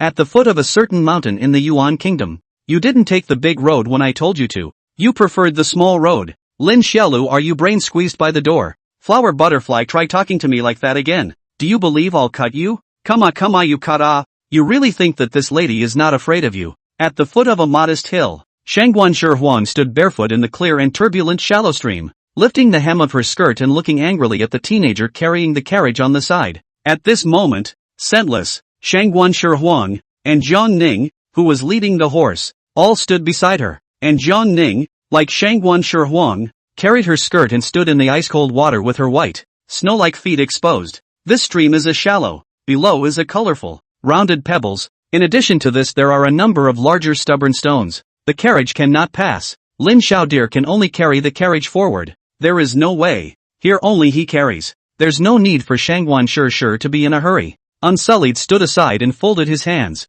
saying, the main road takes a long way around. Not to mention that it's understandable that the little deer Shir master didn't know that taking the small road would bump into a stream. That's right. If you keep fooling around, my big brother will have to get you killed. Handsome Duck quacked and shouted as he stepped on Lin Xiaodir's shoulder. Shangguan Shirawang's small mouth pouted, fiddling with her drenched skirt in a rather impatient manner. So what now? There's no village in front of us here, and my lady hasn't eaten for several meals. Unsullied still has quite a bit of fried rice stored in his savings ring. Make do with some. Jiang Ning laughed. This young lady doesn't like fried rice, Shangguan Shihuang said in a depressed manner. Love to eat or not? Spoiled all over. Lin Xiaolu, who was carrying the carriage, directly cursed. This flower butterfly thing is really much. Then their own also picky eaters. Their own although also do not like to eat fried rice, but their own at least can eat. This flower butterfly is not the same. Yesterday they went out of the city into the wilderness, camping in the wilderness, and then unscaled boiled the fried rice she does not eat. Where smacked this smacked that, but also said that this is not a human being to eat. If it is not unscaled and aiming stop. Their own early to her stuffed bricks. It is really angry people. Originally before to see her like children. Their own senses of her also slightly changed some. Did not expect or this kind of virtue. Jiang Ning was formerly the princess of the Great Tang. She can happily eat fried rice. You cannot eat? Unsullied. Make a fire and cook. This one doesn't like fried rice, let her starve. Chapter 144. Flower Butterfly was angry and cried. After saying that in a domineering manner, Lin Xiaolu, who had walked to the shore by dripping water, put down the carriage and did not even look at Shangguan Shihuang, who was glaring angrily at her. Seeing this, Unsullied and Jiang Ning didn't say anything else and silently began to build a fire to cook, leaving Shangguan Shihuang standing alone on the riverbank. She looked at Lin Xiaodir, Jiang Ning, and Unsullied sitting around the lit campfire, boiling and soaking fried rice with stream water, ignoring herself, and immediately felt aggrieved in her heart, and her pink dead a little mouth flattened like a handsome duck. A few moments later, the fried rice boiled in the pot, the aroma of food bubbled up, and Shangguan Shihuang, who hadn't eaten since last night, sniffled but didn't want to open her mouth, so she went to the edge of the stream and prepared to catch a fish. Humph, you guys wait for me, this lady catches fish for herself. On the bank of the river, Lin Xiaodir's trio watched dumbfounded as Shangguan Shihuang bombarded the stream with her magic treasures, blowing up the water in all directions. What's she doing? This guy wants to fry fish. Lin Xiaolu immediately guessed what she had in mind and spat out as she ate her fried rice. This stream is so shallow. It should be the stream that flows down from the waterfall on the hill over there. How could there be fish? At most there are a little bit of small fry. By the stream. It was just as Lin Xiaolu said. Shangguan Shihua bombed a good circle. The result did not see the fish being bombed up, but was instead drenched by the rushing waves of water, dripping wet like a second little cutie. The same. Smelling the fried rice behind her, she involuntarily gulped again. No, they would surely laugh at me if I bowed my head now. I have so many magic treasures. I'm still afraid of not being able to find food. Thinking of this, she turned around and gave Lin Xiaodir a fierce glare before heading off to the side of the woods, ready to find some food for her stomach. Seeing this scene, Immaculate was a bit puzzled. Shangguan Shir master this is? She was trying to go hunting. Lin Xiaolu continued to spit as she chewed on the dry fried rice. What a lack of common sense in life. This isn't a deep mountain or a forest. It's just a field and forest close to a village or town and then there's a small hill. She'll be damned if she'll be able to find big game. And even if she does she won't be able to do it. Seeing that Lin Xiaolu seemed to be able to perfectly guess Shangguan's next move, Jiang Ning couldn't help but give him a meaningful look. Fawn, I didn't realize you knew about girls. No, I just know her better. The teenager, his mouth stuffed with fried rice and his cheeks bulging, slurred. Flower Butterfly's stubbornness is still a bit like mine when I was 8 or 9 years old, except she hasn't suffered. Does Castor Fawn suffer often? Unsullied was curious. It's not exactly suffering. Lin Xiaolu sat cross-legged and spoke. My father and mother left early, and I've been living in the village with my younger sister since I was 7 years old. 7 years old? Jiang Ning was taken aback. At 7 years old he himself was still being pampered by his parents, not knowing anything, carefree every day. While Xiaodir was already bringing his sister to make a living in a small village? Is there no one to take care of you? She asked. The village storyteller would pick up some of our slack, but he was pretty poor too, and going to town to tell his story was never very well listened to, as if because all the books he told were pretty strange, and a lot of people couldn't understand them, and they were told to me and my sister. in the teenager's arms. Handsome Duck tilted his duck head up curiously and looked at him and asked, "Big brother, what kind of books is that storyteller talking about?" This, I don't remember much. Lin Xiaodir scratched his head and tried to recall. "I think it was called something like Sunny. And then there was some kind of window or something. So long ago I've almost forgotten." A few people chatted idly while eating fried rice, and soon lunch was over. And when Scentless saw that Shangguan Shi hadn't come back yet, he laid her share out in the sunlight so that she could eat it when she came back. Shangguan Shi did not come back. The group is not good to continue on the road. Lin Xiaolu and Handsome Ducks in the stream side of the water rafting. Zhang Ning is squatting on the side of the smiling to see the two play. Yee-haw! Accompanied by a childish shout. The flattened stone instantly flew out with the sound of a hurricane. Boom! The powerful force exploded the entire stream, lifting up waves of water in the sky, and the rocks directly shattered because they couldn't withstand the impact. Handsome Duck used its beak to hold another stone. Small wings fluttered straight, jumped up and violently flung the long duck neck. The stone suddenly flew out dexterously, as if it were a living thing. Jumping on the surface of the creek jumped out for 8 times. Lin Xiaodir was immediately depressed when he saw this. How could he not beat a duck in a water fight? He immediately picked up the stone and threw it again in defiance. The sun was blazing in the afternoon. The Shangguan Shi never came back. A few people didn't worry much. That guy was awesome. The guys just played and waited. And this moment is also the best time for sunshine. Bright afternoon sunshine will shine the clear stream sparkling. Not far away, the horses in the grass leisurely eating horsegrass. This environment is very pleasant, refreshing. No matter it is playing water rafting, playing vigorously Lin Xiaolu and Handsome Duck, or aside to watch the battle of the Zhang Ning, or in the bank meditation chanting scriptures of the Unsullied, we all feel very cozy. And it was only when it was getting late and several people were preparing to camp here tonight that Shangguan Shi showed up again. Unlike at noon, the Shangguan Shi who reappeared was dirty. Her soaked flowery dress was full of sludge, and she who hadn't eaten for a day also looked as if she was going to pass out from hunger at any time. Her whole body looked miserable, like a little cat that had been abandoned. Lin Xiaodir, Zhang Ning, Immaculate, and Shui Duck were all startled upon seeing her in this dignified appearance, while the aggrieved Shangguan was red-eyed and pouting as she stood in front of them, with a look of this young lady is going to cry. "Come and coax me." Lin Xiaolu, who had been playing with water all afternoon, came up and looked at her for a few moments, and hesitantly asked, "Robbed by a hijacker?" Shangguan immediately glared at this big glance with hatred. But she is now hungry and completely powerless, and she is even too lazy to be stubborn with him. "What took you so long, Shangguan?" Zhang Ning and Unsullied also came forward to inquire about the situation with concern. And Zhang Ning, with the appearance of treating her like a younger sister, softly asked, "What did you encounter?" "Yeah, say something. Are you scared?" "Woman, my big brother is asking you again. If you don't answer, my big brother is going to take you for a ride." "Shangguan Shi master, there's no harm in saying what you have to say." Several people surrounded Shangguan Shi and asked questions. While facing them, the 12-year-old Shangguan Shi's eyes suddenly reddened and her small mouth flattened. Whimpering sobs hummed out of her mouth as she muttered tearfully to the few people in front of her. I don't like fried rice. Whoever of you goes and hunts for me, I'll give him the manna." This. Zhang Ning and Unsullied were both stunned. They were truly surprised that this girl would actually be made to cry because of this. She didn't even cry when she fought with Lin Xiaolu, but she actually cried because of fried rice? It's unbelievable. Both of them didn't understand, but Lin Xiaolu had a familiar mind, and having grown up in the countryside, he immediately guessed what Shangguan Shi's situation was. Not loving fried rice was a small matter,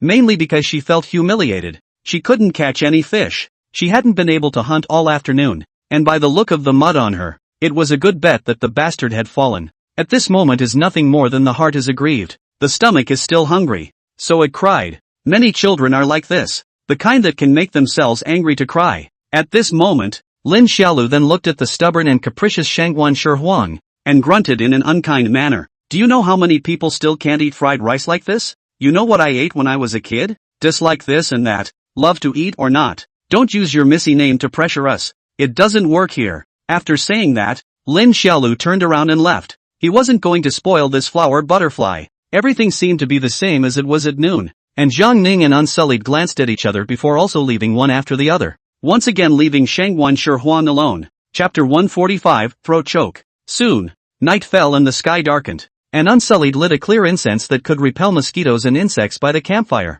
then looked at the rosary beads on his wrist. Strange, did the Cloud Bone Sex Cultivators give up on chasing after Caster Jiang? It's been how many days since they sent another assassin? Puzzled, He recited the scriptures silently in front of the campfire by the light of the moon, looking at his little friends as he did so. Not far away, Shangguan Shirshir was red-eyed, wolfing down fried rice into her mouth. Because she stuffed it too quickly, she would choke every now and then beat her chest for a while there. Little dear Shir Master did not let them go to talk to the Shangguan Shir Master, but let the Shangguan Shir Master himself alone to eat in peace. Little dear Shir Master said, he was a child very do not like others to talk to him about the big theory, so think the Shangguan Shir Master certainly will not like it, so there are some things to caution over. Should turn the page in a timely manner. After all, we are all good friends. Under the firelight, Unsullied looked at the teenager who was talking to Jiang Ning, his eyes full of admiration. Fawn Schizo is really gentle, and a man of great wisdom. Today's incident, although little dear Shir Master looks fierce, but in fact did the right thing. He really told Shangguan Shir Master, everyone is equal. No one will let anyone. Making friends is also the same. Only by treating each other honestly can we make real friends. And when Shangguan Shir finally couldn't hold on and started to eat fried rice on his own accord, he didn't let Jiang Shir lecture him, let alone taunt him, but gave Shangguan Shir the maximum amount of dignity. A very sweet and gentle teenager indeed. Unsullied, with a smile on his face, mirroring the firelight, folded his hands to the cheeky teenager and kindly murmured, may you always be happy and well, my little giver. Well, cough cough. Shangguan Shir suddenly choked on the dry fried rice and couldn't help but cough again, this time coughing heavily, raising her small hand to pat her chest straight away. When Jiang Ning saw this, she hurriedly handed her the water bladder. Drink some water, you're eating too fast. The young girl, her cheeks bulging and her eyes wide like a small hamster's, hurriedly took a sip from the water bladder, and after catching her breath, said fiercely, what's the big deal? Turn around and Lin Xiao dear will bully this young lady again. This young lady won't play with you anymore. This young lady will go home. At this time Lin Xiao dear had just fallen asleep with Handsome Duck in his arms. He slept quickly, laying by the campfire, belly up to the sky, and snored a little in less than 10 breaths. Jiang Ning couldn't help but laugh lightly when he saw Shangguan Shir puffing out her cheeks and gritting her teeth. Fawn didn't mean to bully you. It's just that you didn't eat the meal that Unsullied made yesterday and said that it wasn't human food, which is indeed a bit excessive. It's not like this young lady did it on purpose. The young girl huffed, and the little monk didn't even say anything. What qualifications does he have to be angry with me for the little monk? Because he and Unsullied are good friends. Jiang Ning continued to laugh. And you don't respect food. And Fawn dislikes that about you. Shangguan Shir sniffed with her small mouth pouting. If you don't like it, you don't have to make him like it yourself. I have never eaten this kind of loss in my own long life. That guy is so obnoxious. On the basis of his master being the great demon King Li Mingru, he bullied himself as a kind-hearted, cute and well-behaved female devil. Humph, so shameless. After getting angry, she stuffed another mouthful of fried rice into her mouth, then curiously glanced at the sleeping Lin Xiaolu with a twinkle in her eye. Jiang Ning, you said it should be hard to wake up when this one is sleeping so soundly, right? Jiang Ning froze for a moment when he heard this, and then he saw Shangguan Shir suddenly reveal a devilishly bad smile as she lifted her skirt and darted over to Lin Xiaolu. She was startled and hurriedly tried to stop it, but it was already too late. Shangguan Shir, who was carrying a small skirt, had already dashed up and lifted her foot to kick Lin Xiaolu's face, which was covered in snot bubbles.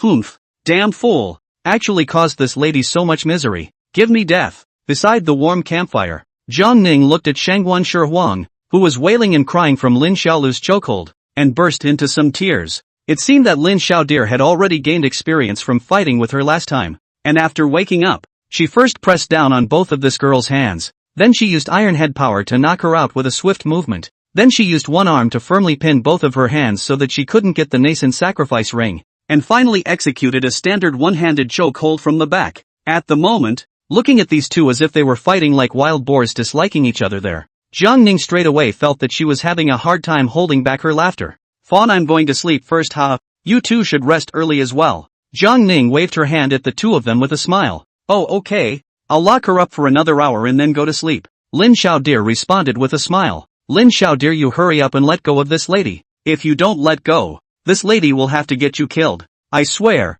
I will break you into pieces. Jiang Ning shook his head with a bitter smile and went to rest alone. Soon, half an hour's time passed. Immaculate had already settled down. Handsome Duck and Jiang Ning were both thoroughly asleep on their pads, but Shangguan Shir was still being locked by Lin Xiaolu's throat, and while she was being locked up, she righteously said, Lin Xiao dear, Ame has been a famous sect since ancient times, and its benevolence, righteousness, courtesy, wisdom, and faith are renowned in the divine state. So you, as a disciple of Ma, shouldn't bully such a cute little demoness like me. Are you cute? Lin Fawn asked. Am I not cute? Are you as cute as I am? Lin Fawn asked again. Shangwan pomegranate. Aoa Lin Xiaolu. Do you still want some face? Dog thief, let go of me. Shangwan Huang stomped her short legs while splashing around. But what kind of person was Lin Xiaolu? He didn't have the slightest intention of pitying her, letting her make a scene and showing no mercy. After a while, Shangwan Huang finally admitted defeat on her lips with hatred. Only then did the teenager let go of her with disdain and assumed a posture of elder, shaking her little legs and humming. You don't sleep at night. You have to force me to teach you how to be a human being. He. Under the illumination of the campfire, Shangwan Huang sat on the sidelines covering her locked and swollen throat, angrily retorting. You're a male, bullying a little girl like me. What kind of a good man are you? You're so rich. What kind of girl are you to sneak up on a poor guy like me while I'm asleep?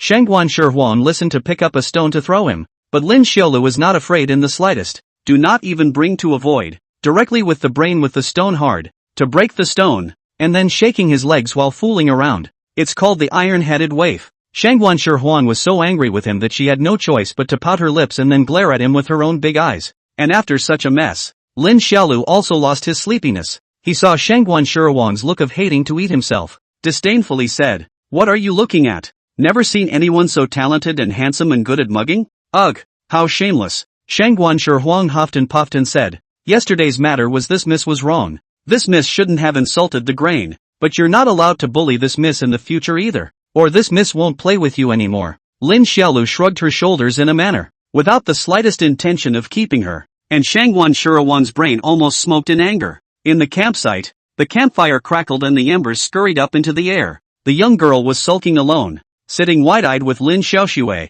and just as she was about to scold the guy a couple more times and go back to sleep, Lin Xiaoshui's gaze suddenly crossed over to look straight behind her and said, Who? Are you trying to scare this young lady in the middle of the night? Shangwan Huang grunted in contempt. This kind of scare tactic is also too childish. This young lady is not a child. And you still don't know, right? The rosary in the little monk's hand is a very powerful magic treasure. It has many functions. One of them is to sense the hostility of the 10 miles in the circumference. If there is really someone who wants to sneak up on us, the little monk will wake up as well. But right now, before she could finish her words, Lin Xiaodir, who was sitting cross-legged in front of her, suddenly stormed up. Brush! Leaping over her head with a sound, she raised her arms and viciously made a forward dash. Baji, Iron Mountain Leaning. Chapter 146, May you rejoice always, and all suffering be gone. Clang! A loud noise broke the tranquility of the night, and a humanoid figure covered in pitch black was directly blasted out by Lin Xiaodir, falling heavily into the dark stream. Shangwan Huang was confused, and Jiang Ning and Unsullied were also awakened. At this moment, under the illumination of the campfire, a strange man with a pitch-black body and an iron-blue face was lying motionless and flat in the stream, while Lin Xiaodir maintained the posture of the Iron Mountain leaning and stared at him vigilantly. Seeing this scene, Unsullied subconsciously looked at the rosary beads on his wrist, only to find that the one representing the Bodhisattva's power to hear many things had not moved. He froze for a moment, looking at the strange man in confusion, and in the next second, the man lying flat on his back in the stream suddenly rose straight up, water dripping freely as if a statue had been picked up straight, and stiffly raised his hands full of black sharp claws to lunge at the nearest Lin Xiaolu. Lin Xiaodir is also slightly surprised to see the situation, and then do not stay in the hand. Into the body of the high swing up the right fist, he swung out a ghostly howling sound of the shrill, second dark strength, moving blocking punch. Boom! There was another loud bang that directly shocked people's eardrums hurt. The moving block pounding hard blasted in the man's chest. The man's body slightly trembled. His back is through an invisible heat wave. Will be behind 5 or 6 meters away from a sky-high tree bombardment of wood debris flying. Soon, the giant tree slowly fell with a click, click sound. Ah Ning, is this another cultivator sent by the Cloud Bone sect? Looking at the motionless man, Lin Xiaolu curiously got up to collect her fists and turned to the group to ask. He felt that the strange man in front of him was already dead. After all, the second dark force had broken the tree through his body, so his internal organs must have been stirred up as well. And just when these few teenagers also all felt that they were done, the strange man behind Lin Xiaolu suddenly raised his arms once again and ruthlessly plunged them into the back of Lin Xiaolu's head. Little dear, be careful! Jiang Ning screamed in terror, and Unsullied and Shangwan Huang's pupils also shrunk violently as the two of them prepared to cast their means on the spot, and Lin Xiaodir was startled when she felt the sound of a hurricane whistling behind her. This one's still alive? He couldn't turn his head in time. Directly mobilized the body's true chi gathered in the back of the head. A horizontal hard qigong unfolded, only to hear when the sound froze with the back of the head to carry down the man's sharp claws. At the same time, the silver ring on Lin Xiaolu's wrist shone brightly as she raised her hand into the air in front of her where there was nothing in front of her, and green ripples appeared once again, and Lin Xiaolu didn't hesitate to yank the hilt of the Daijing bronze from it, turning and chopping horizontally. At midnight, the four of them were gathered around the corpse that had been separated from its head. There was only one reason why they were confused. This strange person in front of them was not an immortal cultivator or a martial artist, but just an ordinary mortal, and moreover, a mortal who had already died. Unsullied checked the condition of the body and stated that the guy should have been dead for a long time, and wondered why the flesh hadn't decayed. And when Lin Xiaodir learned that she had just been fighting a corpse, her little face turned white with fear, and an intense discomfort welled up from deep within. Shangguan, you're a member of the Devil's Way. Do you know what kind of being this is? Jiang Ning asked. Neither does this young lady. Shangguan Shihuang squatted beside the corpse and said with some embarrassment, this young lady has always been locked up at home by her father and rarely comes out to play. This shouldn't be a living thing. Unsullied hesitated. When this corpse attacked the little deer sure. The little monk's duo Wenli rosary bead never rotated. It's very strange. Grandma, what the is this? Lin Xiaodir kicked the corpse twice. With a puzzled look on her face, I should have killed him with that moving blocking whack just now. But as a result, this bastard is still able to make a move on me. How capricious. Jiang Ning and Shangguan Shihuang were both a bit speechless when they heard this. Is this a matter of capriciousness or not? If you don't know how to use words, don't use them blindly. A couple of teenagers were at a loss, none of them knowing what this thing in front of them was, and after Lin Xiaodir thought about it, she suddenly brightened up, got up, walked over to the still sleeping handsome duck, and happily gave it a kick. Get up! Handsome duck was kicked awake from sleep. Suddenly duck eyes across, who the hell kicked you, duck master? When it saw that it was Lin Xiaodir, it immediately rattled and laughed. It's really worthy of being my big brother. This kick gives me comfort nah. Jiangning, Unsullied, Shangguan, humph. It's true that what kind of owner raises what kind of pet. Shangguan Shihuang glared at the two of them with contempt. Fawn dragged handsome duck over to the body. Check it out. What's this? Handsome duck looked at the corpse and yawned. This thing is a zombie. What else could it be? After saying that, handsome duck stroked his chin again with his little wings and contemplated, strange. How can there be zombies in this place? Several people present were hearing the term zombie for the first time, and were curious to ask what a zombie was. By the bright campfire, handsome duck then introduced himself to these teenagers who had just entered the jungle. Zombie is a kind of thing that doesn't enter the 6 paths of reincarnation. They are like stones, this kind of dead things. Can't be reincarnated. Most of them are human corpses changed, possessing the characteristics of body as hard as iron, with infinite strength, good at eating human flesh and blood. It's hard to be killed for mortals. They have to cut off the head to do so. There are many causes for the formation of this thing. Most of them are due to the natural factors. It doesn't enter the cycle of reincarnation. It does not belong to any kind of known living being. Hearing this, Unsullied was surprised and said, no wonder little monk's rosary beads can't sense it. So it's not in the 6 paths of reincarnation. After saying that, Unsullied sighed a big world. But aren't people supposed to turn into ghosts when they die? Then isn't this thing very similar to a ghost? Lin Xiaolu asked. Big brother, this thing has absolutely nothing to do with ghosts. Handsome duck explained, ghosts have a soul but not a spirit, while most zombies have a spirit but not a soul. To put it simply, ghosts will have a portion of their sanity while most zombies don't, unless they are flying stiff-level zombies. And these days zombies have been very few. This thing itself is not strong, unless it is the kind of flying stiff level, but that kind of are already a legend. Like this ordinary zombie general chi condensation, about 3 or 4 layers of cultivators can deal with it. Of course, for mortals, this thing is a disaster, because zombies' claws and teeth all carry corpse poison. After being scratched and bitten by them, a person will die in a very short period of time and then also turn into a zombie.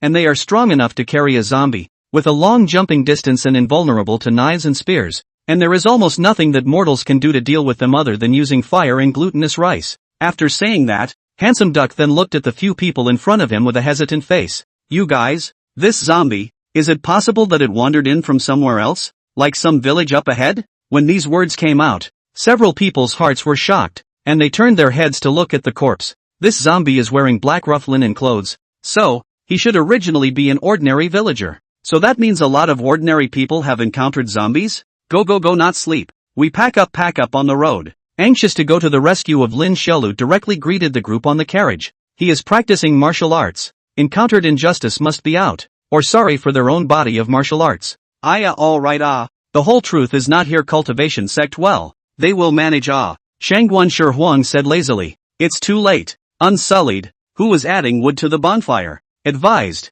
if the zombies appeared in the city, then we can indeed ask Quanjin for help, but many of the small villages in the countryside have one surname for each village, and are relatively far away from each other, so there is no way to make effective contact. The young monk had passed by a village before, where a plague had occurred and a whole village of people had all lost their lives, and it was only after a few months that it was discovered, so we have to get moving quickly. And the fact that this zombie is wandering over like this means that the place where the accident happened should not be far away from us. After saying that, Unsullied picked up the body and put it into the burning flame, and then she put her hands together and lightly chanted. All sentient beings who are not liberated have an undefined nature, bad habits that produce karma and good habits that produce results, for good or for evil, born according to circumstances, and reincarnated in the 5 paths. In front of the blazing fire, wearing a white monk's robe, Immaculate Conception lightly recited the Earthstore Bodhisattva's Benediction Sutra, and then leaned back against the night, and gave the zombies, who were gradually dissipating in the firelight, the most beautiful smile in the world. Guru, may you always rejoice, and none of your sufferings remain. Chapter 147 The Zhou Family Village. Zhoujia Village, a very remote village in the territory of Yuan, was located in the middle of Altar City and Bianzhou City, nestled in a deep mountainous depression. The villagers of Zhoujia Village, many are first cousins. Most of the villagers are surnamed Zhou. The village elders used to say, Zhoujia Village feng shui is good, because surrounded by mountains outside the river. It is typical of the east of the purple gas, the dragon in the abyss of the ground. Such a place, in the future, is going to be emperors. Whether Zhoujia Village had ever produced an emperor, Bolt didn't know. Bolt only knew that his village was famous for being a village of bachelors, and many of the adults in the village were bachelors, who had mentioned more than once that they wanted to leave this place and go to the city to live. And both those 4 large mountains and the winding, rugged, chicken gut-like mountain passes have deadlocked the villagers and their minds, because of the inconvenience of the mountain roads,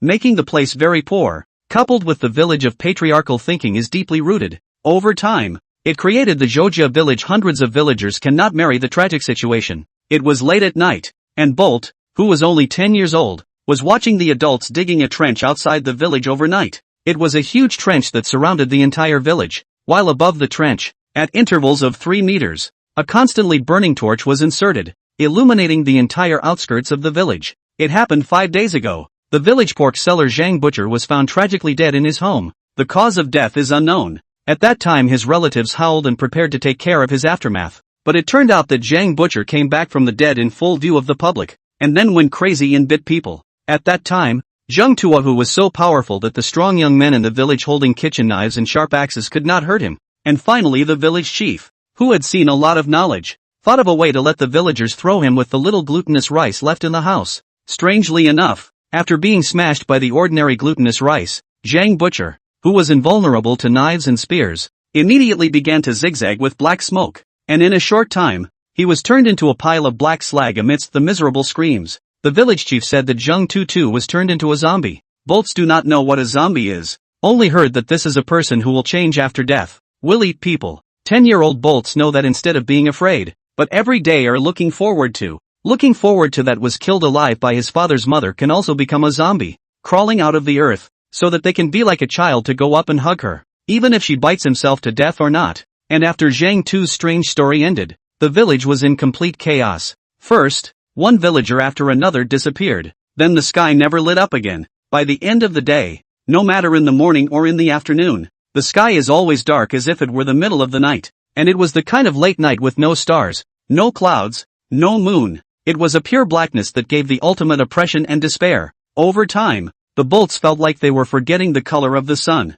Bolt, you help Uncle dig on 2 shovels. Uncle, rest a while. Don't be afraid. There are torches shining. Zombies don't dare to eat you. The boy responded with a wooden yes and took the shovel down to the trench. In the past 2 days, almost all the firewood and trees in the village have been used to make torches for defense against the zombies, while the adults have been working day and night to dig trenches around the village for second-hand defense. Zombies are afraid of glutinous rice, but Joe's village is very poor. The people are not rich. Glutinous rice is naturally less. Zombies are also afraid of fire, so the first firewood as a torch. The village will be surrounded by a group of people, so that it burns moment to moment, At the same time dug trenches overnight to prevent the village of firewood burned out after the village. There is something to continue to defend, as a way to delay the time, waiting for the Chuanjian immortals to save them. But unfortunately, it was the 5th day, and all those adults who had gone to the city to ask for help from the immortals were nowhere to be found, and none of them had returned. Yesterday, the village tailor even secretly talked to people,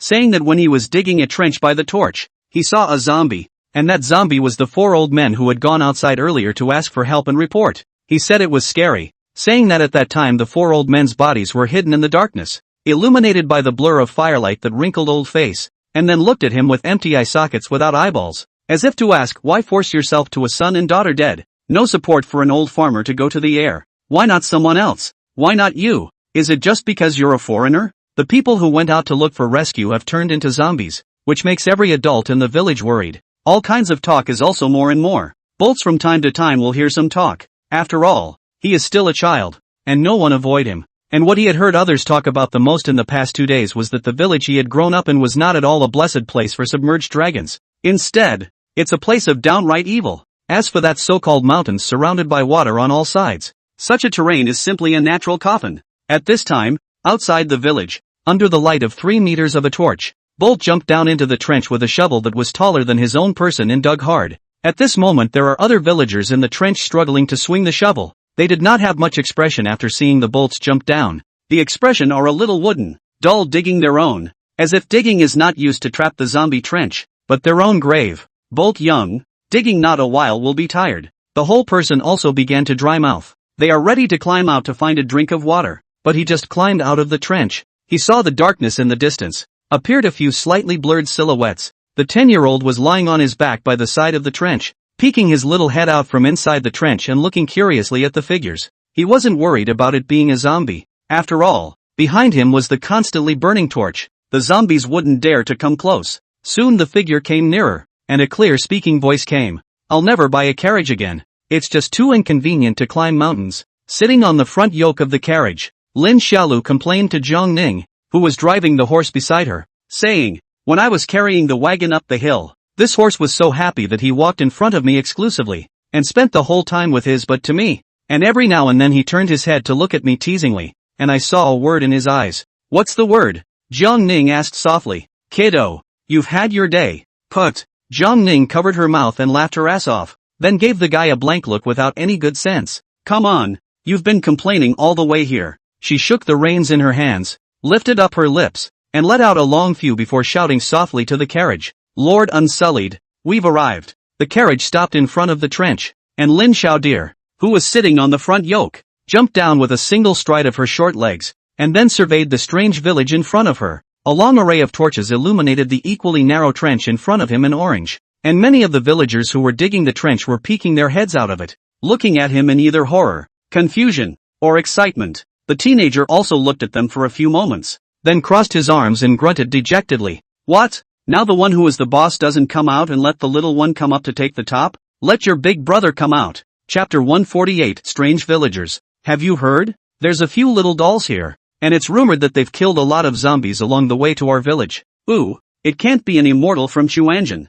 can it? Seems not. Seems to be passing immortals. Found our village has zombies, so they came over to help us. At present they are all in the village chief's house. A lot of people have gone to see. Go go go. Let's go too. Inside an earthen house in Zhoujia village, Lin Xiaolu was holding the handsome duck, sitting around an 8 imperial table with Zhang Ning, Immaculate, and Shangguan Huang, listening to the kindly old man in front of her about the zombies. Zhang Ning and Immaculate were listening very attentively, while Lin Xiaodir and Shangguan Huang didn't have much patience. The two of them were looking east and west, their ears perked up to listen to the villagers who were peeking outside the door discussing themselves. Shangguan Huang realized that there were quite a few villagers gathered outside the door, and each one of them was looking at themselves and Zhang Ning with very strange eyes. Only Zhang Ning had his back turned to them as he was talking to the village head and didn't notice. Lin Xiaolu also noticed the situation. This village seems to be mostly men. At the moment are all looking at Hua Butterfly and Zhang Ning with green eyes. He thinks that these people are quite discerning, so quickly found out that the two of them are ugly. A few of the immortals can stay here first and wait until tomorrow to deal with the zombies. On behalf of the villagers, the old man will express his gratitude to a few of the immortals. There is no need to be polite. Old man, Jiang Ning hurriedly helped up the village headman who was bowing on his crutches and lightly said, "The three of them are the immortals. I am just a mortal like you." As soon as these words came out, the villagers gathered outside the door stirred once again, and many of them placed their eyes on Jiang Ning's shapely back, repeatedly looking up and down. All of this Lin Xiaolu naturally took in. He felt that Aining was still too honest, did not know how to pretend. Once he said he was immortal, these villagers immediately looked down on her a little. The village chief's place was still quite large, and although it was simple, it was clean and tidy, so the few teenagers stayed like this, with Lin Xiaolu and Wu Diao in one house, and Jiang Ning in one house with Shangguan Sherwan. A few people had been running around all night and hadn't slept much, and soon after using the dust cleansing pill, they fell into a deep sleep, and there were no words for the night. On the second day, the sky in the village was still dark. Lin Xiaolu was woken up early in the morning by the sound of Scales chanting. Exasperated, she raised her hand and wanted to slap him on the head, and then after seeing Scales' slightly red-eyed little face, she didn't have the heart to slap it again. Outside the village headman's earthen house was a small courtyard. The teenager who was woken up had no intention to sleep again, so he simply got up and got out of bed, used the dust-washing elixir and went out of the door, and staked out a horse stance in the small courtyard. However, not long after the zap, he saw a villager dressed in rough linen and around 30 years old appearing on the side of a dirt road, curiously looking towards himself. He glanced at the villager and ignored him, continuing to tie his own horse stance, but after a while, two more villagers came and looked curiously toward him. He gave the adults an unfavorable look and said fiercely, "What are you looking at?" A few villagers seemed to be a little curious about him as a little immortal, without much awe on their faces, and one of them opened his mouth directly. "Supreme Immortal. Yesterday I watched the Supreme Immortal talk to the village chief, and there was a girl who said she was immortal as well." "Oh, you mean Anon?" "Yeah. What? Supreme Immortal? Where is that girl from? We look up to her," another villager asked impatiently. Lin Xiaolu didn't feel that there was anything wrong, and directly responded, "Ning is from Datong, a very far away country, and I've never been there." Seeing that Lin Xiaolu didn't seem to be as scary as he had imagined, and that she was young, several villagers became excited and once again opened their mouths to ask, "Little Supreme Immortal, does that girl have a marriage?" "Marriage?" Lin Xiaolu froze for a moment, confused. "Ning is only 14, that's only a year older than me. Where is the marriage? 14? Not so young, not so young." "Yes, a lot of girls in my village marry at the age of 13 or 14. On the dirt road, the villagers gathered more and more, and one by one, they began to talk, which made the doubts in Lin Xiaolu's heart deepen. After a moment, he looked at the many villagers in front of him who were 2 or 3 rounds older than himself and hesitated slightly, saying, "You don't want to marry Aining, do you?" The villagers did not deny. One of the bearded man rubbed his hands, laughed, "Hey, small fairy, no wonder.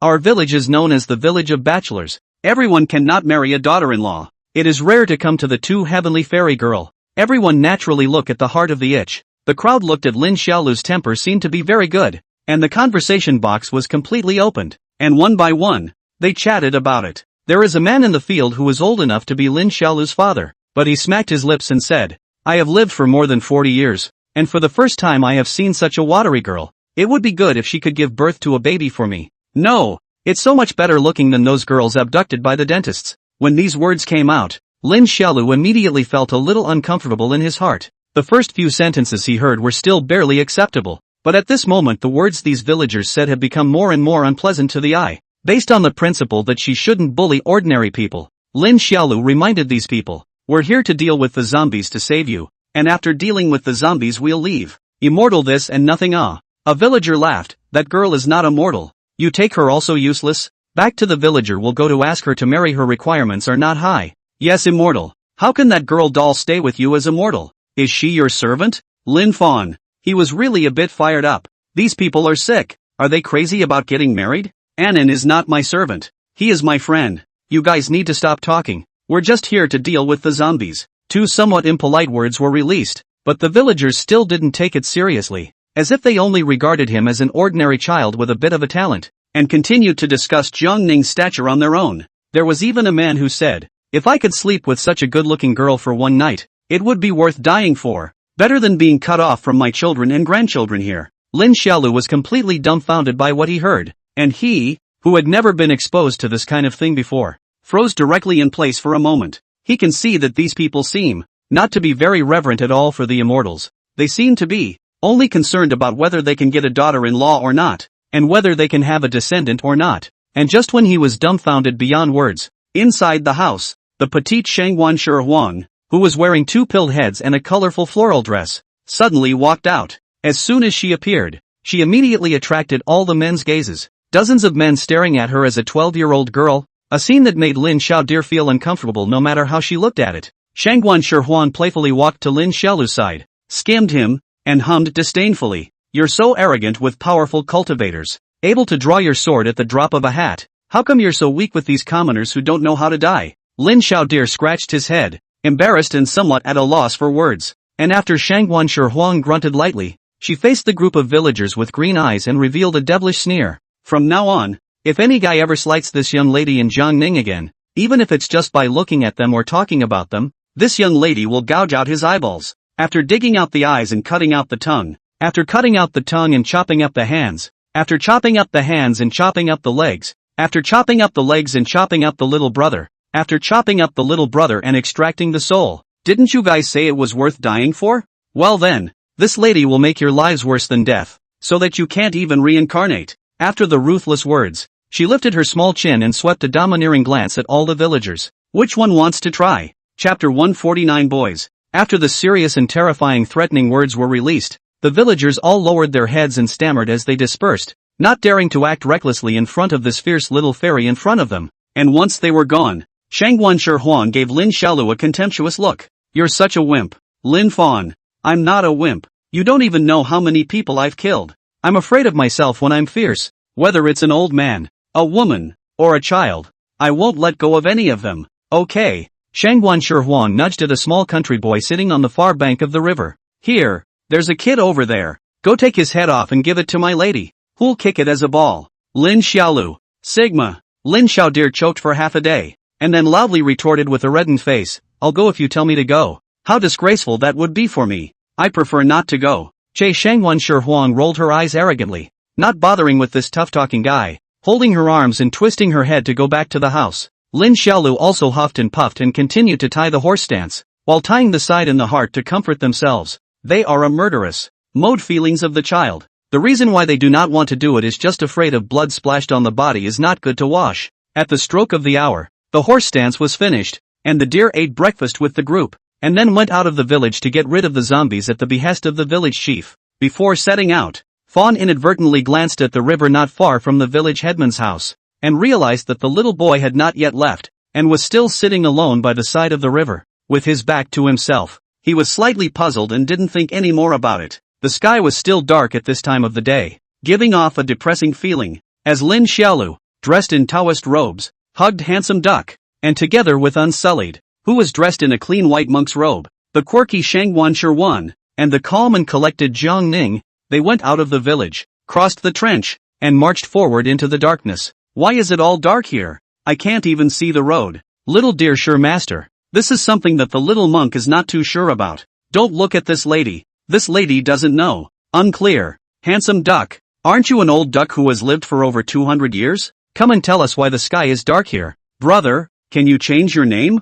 That sounds like duck cursing to the old duck. That's what I'm going to yell. Old duck, old duck, old duck, old duck." In the darkness that could not be reached, Lin Xiaolu held Handsome Duck in one hand and stepped on a zombie under her feet. He walked at the front of the group and had already killed 7 or 8 zombies in a row, causing Shangwan Shi Huang to have no chance to make a move. And Unsullied followed behind them, hands clasped together along the way, silently chanting the scriptures, transcending these miserable beings. There are 2 possibilities. Handsome Duck sat down in the teenager's arms and said, either it's because a cultivator purposely refined zombies out and then set up some kind of formation here, like refining everyone in this village into zombies or something like that. Either that or there have been extremely tragic cases of injustice here, where someone turned into a severe ghost after death, and their grievances were so heavy that they turned into substance, eventually blocking out the sun. Which one would be more likely? Jiang Ning, who was carrying a black cloth bag, asked. It's hard to tell at this point. The knowledgeable, old-fashioned looking Handsome Duck continued to speak. This village is very strange. No one knows how the zombies are formed. Yesterday asked that village chief. That village chief seems to be unclear. And if natural factors produced zombies, it wouldn't darken the sky. Well, this village is indeed abnormal. Shangwan Shi Huang thought of those villagers in the morning and very much agreed. Those villagers are all weird and strange. This young lady has long wanted to get rid of them. Handsome Duck, Are you saying that the zombies here are artificially created? Wouldn't there be other enemies then? Jiang Ning inquired. Handsome Duck nodded, I suppose so. If there's an enemy, there's an enemy. And anyway, I'm so powerful. Who's going to cut who? A few people walked and chatted, relaxed as if they were out for an autumn excursion. Not long after, another zombie jumped over on the face. Lin Xiaolu at the front of the team without saying a word, very skillfully started a horizontal kick, driven by an unusually violent force. A foot will be zombie's head flying. He's experienced now, hitting zombies straight to the head and killing them in one hit. Behind him, Unsullied continued to chant the scriptures for the fallen zombies, while Lin Xiaolu laughed on his shoulder and said, Unsullied, we are really getting better and better together. From now on, you are responsible for universalizing all sentient beings in the world, and I am responsible for swatting away all the injustices in the world. Unsullied blushed at his words and gently nodded his head. Little dear, you're quite good at biting off more than you can chew. It's not that you're in charge of beating people up and Master Unsullied is in charge of superseding them. It's actually said in such a meaningful way by you. Jiang Ning and Shangguan Shihuan were in tears and laughter. He. The teenager giggled and mouthed high, I was a good reader when I was a kid, and was praised by our academy's teacher as a amazed little Confucian saint. At these words, the two girls shook their heads together in disbelief, and even the handsome duck in his arms looked up at him. Big brother, you have absolutely nothing to do with Rue at all, okay? Rue is not the way you are. Oh, what was that like? I can't say. The morning passed quickly. As several people went deeper into the darkness, the zombies that appeared outside the village became fewer and fewer, and when they really couldn't find any zombies, they had to go back to the village again. Although the zombies are almost eliminated, the sky is still as black as ever. Several teenagers discuss for a while and then decide to stay in the village for a while longer to observe. At noon, the village chief warmly entertained them. Lin Xiaolu and Shui Duck in a burst of eating and drinking. It's unreasonable amount of food straight to the village chief over half 100 years old to see the old tears. And it was only after they had eaten and drunk enough that the few people dispersed, with Unsullied going back to his room and meditating on the scriptures alone, and Shangguan Shihuang stating that he was going to take a nice nap. Jiang Ning went to the courtyard to practice her marksmanship, while Lin Xiaolu went for a run with Handsome Duck. Now that the zombies have been removed, the villagers' faces are gradually restored to their usual smiles, and the group has temporarily returned to their usual peaceful days. Outside the village, Lin Xiaodir ran around the village over and over again. Handsome Duck is laborious to follow behind. Its legs are even shorter than Lin Xiaodir's. Straight to follow the breathless. Barely ran a circle will be completely unable to hold on. Directly paralyzed on the ground, no longer move. Big brother, I'm not running. You run yourself. Handsome Duck flattened his beak and shouted. Then watch out for yourself. And when you meet a zombie you fly. Got it. Handsome Duck shouted. Then looked at the fading teenager and spat impotently at him, smiley face. This duck fly is still not as high as the zombie jump. The distance is not far. Encounter zombies simply useless, could not. After saying that, it was paralyzed with fatigue, so it got up and came to sit in front of an aspen tree, leaning against the back of the tree, holding its small wings and thinking, if it really meets a zombie accidentally, what should this duck say? So that it will be ashamed and not bite this duck? This one isn't within the 6 paths of reincarnation, so it's not good to say anything, is it? Outside the village, Lin Xiaodir ran for another small half hour before stretching freely. That's awesome. It's been a long time since I've felt this good running. When he couldn't finish his run, he walked slowly along a stream to move his freshly exercised body and, as he did so, watched the villagers resuming their labors in the fields. Seems to be the morning. Shangguan Shihuan put the hard words of the reason. The villagers working in the field do not dare to look at him. One by one are hitching their heads to do their own work, which makes Lin Xiaolu feel a little bored. Strolling for a while after feeling no fun is ready to go back to the village head's house, but just want to turn around. But he found that the stream in front of the edge of the stream is sitting alone with a little boy. It's like the kid's been sitting there since this morning, right? Feeling that something was wrong, Lin Xiaolu walked up suspiciously and drank. Kid, which way are you? Chapter 150, The River. The boy turned around and saw that it was Lin Xiaolu. He was startled and immediately wanted to kneel down and kowtow, but Lin Xiaolu raised her toes and pressed against his kneeling knee to prevent him from kneeling. What do you want, kid? I want to pay my respects to the immortal brother. Immortals have nothing to kneel for. Lin Xiaodir sized up the little boy for a few moments. He should be around 10 years old, only a little bit younger than himself. His face was also dirty. He was wearing clothes full of patches, and at the moment he was standing barefoot by the river full of mud. Lin Xiaodir didn't mind the dirt, and sat down beside the boy, both hands propped up on the ground, greeting him with a smile. Sit. The boy sat down a little fearfully, keeping his head down and not saying a word. I see you've been sitting here all morning. What are you doing? Lin Xiaolu asked with a smile. I'm looking at the river, the boy said. What's so great about the river? Are there any fish in it? Lin Xiaolu curiously close to the dark river. Want to see if there are any fish, but found that the river is very turbid, but also with a trace of fishy smell if not. I guess the villagers did not throw a lot of garbage into the river. What's your name? He asked. Bolt. Oh, my name is Lin Xiaolu. How old are you? 10. Ha ha, you're younger than me. Call big brother. Big brother. He. You'll be the person of my virtue convincing gang from now on. In the future you can go to Ame when you're hungry. Report my name, and you don't have to pay for your meal. Lin Xiaodir laughed cheekily, and then wanted to take off his shoes to dabble in the water and play. And Bolt was shocked at the sight and hastened to stop him. Fawn, the water is dirty. Lin Xiaolu froze slightly at his words and looked at Bolt in surprise. Two boys, one 13 and one 10, and the atmosphere was quiet for a moment. A few moments later, Lin Xiaolu's small face that was originally wearing a smile began to become serious, and its delicate eyebrows gradually frowned. Is there something in this river? Bolt suddenly scared face white, the whole person even because of the extreme fear, and began to stop trembling. He shook his head repeatedly, opened his mouth to shout no, but Lin Xiaolu suddenly a hand to cover his mouth. He realized that those villagers who were originally doing farm work in the fields were now standing up in unison,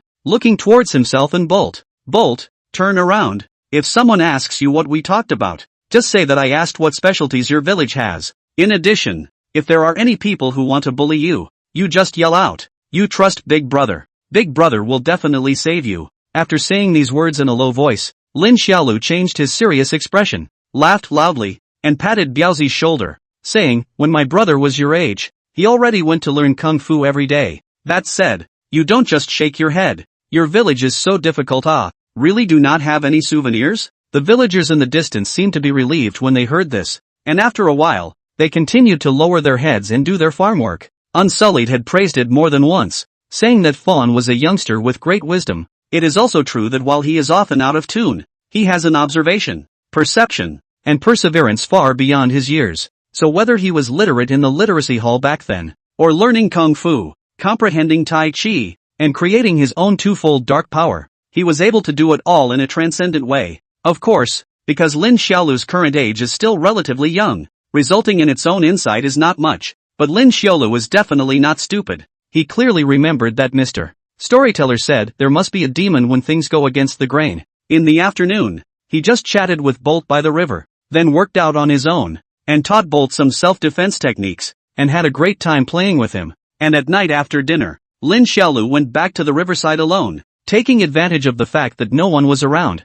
and plunged headlong into the cold and fishy river water. At night time, inside the small courtyard of the village headman's house, Shangguan Shihuang sat at the stone steps of the entrance with her handsome duck in her arms, boringly watching Jiang Ning dance with his gun in the courtyard. She was looking at and touching the white and soft duck feathers of the handsome duck, which made the handsome duck squint her eyes. It's so boring. Duck, what did your big brother do all day today? He couldn't see anyone all day, except for a little while during dinner. I don't know. Big brother is probably off working out. Handsome duck comfortably responded. What's so good about exercising? My father used to force this young lady to practice every day, and this young lady was lazy every time and never listened. She said in a depressed manner, that little monk, immaculate, is bored to death every day. He just knows how to recite sutras in his room, and Jiang Ning also practices that gun every day. There's no one to play with this lady. Inside the courtyard, Jiang Ning, who had just finished dancing a set of gun techniques, smiled embarrassedly when he heard this. Shangguan, you have such an illustrious family lineage, so many cultivation resources, and talent. Mortals like me and little dear, of course, can't compare, so we can only use sweat to practice martial arts. Come on, if that guy Lin Xiaolu was immortal, the mortals under the sky wouldn't be treated as grass by the immortal cultivators. She hugged the handsome duck, pink little mouth pouted high, although that guy is very obnoxious, but it is indeed very powerful. Among people of the same age can carry this lady so many magic treasures, and this lady fight evenly. He is the first one, and he is actually still a bit of cultivation talent is not immortal. On the basis of this lady in the future no longer believe in the talent of a saying. After Shangguan Shihuang's words were finished, Unsullied walked out of the room at an unknown time. He held his palms up in front of his chest and smiled gently. Shangguan sure. Little dear sure is actually very talented. After all, everyone's talent varies, and cultivation isn't the only thing that counts as talent. Seeing that she had been refuted, Shangguan Shi, who was sitting on the steps, instantly looked up at Unsullied with an exasperated look. But after a while, instead of freaking out, she grunted in depression in a rare moment. Little bald donkey, what you said is also a bit reasonable. My father said that your master, Zen Master Heartless, has a mediocre cultivation talent, and his cultivation is not that high, only the Jedan realm, but his Buddhist teachings are unfathomable. My father has always hated monks the most, and he doesn't even care about Buddha Rulai, but he is the only one who has nothing but praise for your master. Hearing the praise, Unsullied smiled, folded his hands, and said, Amit Ba Buddha. And while a few people were talking, the sound of eager footsteps came from not far away, and before long, a water-stained Lin Xiaolu appeared. He was soaked to the skin, with a bit of a fishy odor, and behind him was a boy of about 10. A few people were stunned when they saw the teenager's appearance, and just when they were about to go forward to inquire about the situation, the teenager clenched his fists, and his face turned blue as he shouted in a stern and furious voice, Holy, we shouldn't have cared about these guys, we should have let them be bitten alive by zombies. Several people were shocked after seeing him in this state, whether it was Jiang Ning, Scentless, Handsome Duck, or the quirky Shangguan Shi, all of them had never seen such an angry Lin Xiaolu before, with eyes full of murderous intent as if they hated to kill everyone in the village. Chapter 151, The River of Women. Villagers in the countryside generally sleep early, especially during this period of time. The villagers of Zhoujia village day and night digging trenches to defend against zombies. Tired enough, and now the zombies have been removed. The villagers will start resting early, while Jiang Ning, Unsullied, Shangguan Shi, a few people, in the village head of the home of the small courtyard, listening to the eyes of this little boy named Bolt, to tell the story of a story called The River of the Women. Bolt said, as long as he can remember, the village adults are very keen to buy abducted women from the hands of people's teeth. Most of these women came from the various cities of Yuan,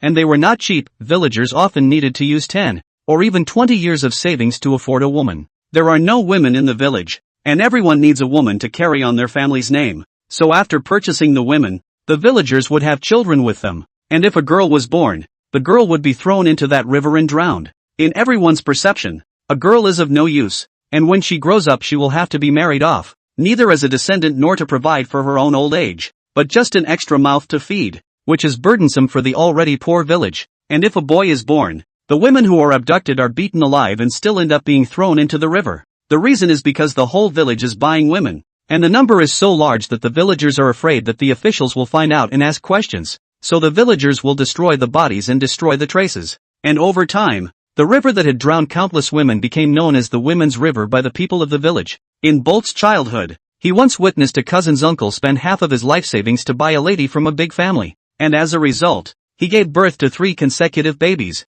all of which were female, and the cousin was very indifferent and threw all 3 baby girls into the river. The lady from the big family that cousin uncle bought finally gave birth to a baby boy when she was already crazy, and then she was beaten to death by her cousin uncle with a pickaxe for hoeing on the same day she gave birth to the baby boy. As a result, the boys in the village have never seen their own mothers. The day they were born was the day their own mothers died, so they appear to be indifferent to this thing called their mothers, without a trace of attachment. They were brought up with the same worldview as the other villagers, believing that a woman's role is only to vent and pass on the family line, and that there is no further role for a woman after giving birth to a child. But the Bolts are an exception. Bolt said that after his mother gave birth to him, his father could not bear to kill her, so he hid her in the family's sheepfold and raised her daily. That's why Bolt is the only boy of his age who remembers his mother. But unfortunately, in the Bolt 6 years old one day, his father from the field worked back, do not know for what reason, a change in the past to the mother's warmth, crazy with a piece of iron weight, the mother smashed to death. Mother in the death has been bitterly pleading, but the father is as if simply do not hear the general. Beating mother did not say a word, just hysterical roar, as if the beating is not even their own mutual wife, but has a blood feud enemy. The story of the woman's river with many loopholes was not long, and was quickly told by the bolster, but this short story made several teenagers all feel chills at the bottom of their hearts. How many women are buried in that river? Unsullied asked, looking at the bolter in front of him. Bolt bowed his head, his fingertips fiddling with the corner of his coat, and after a long time, he gave a rough figure. Over 1,000. The village elders say. The few people present had sucked in a breath of cold air when they heard this number,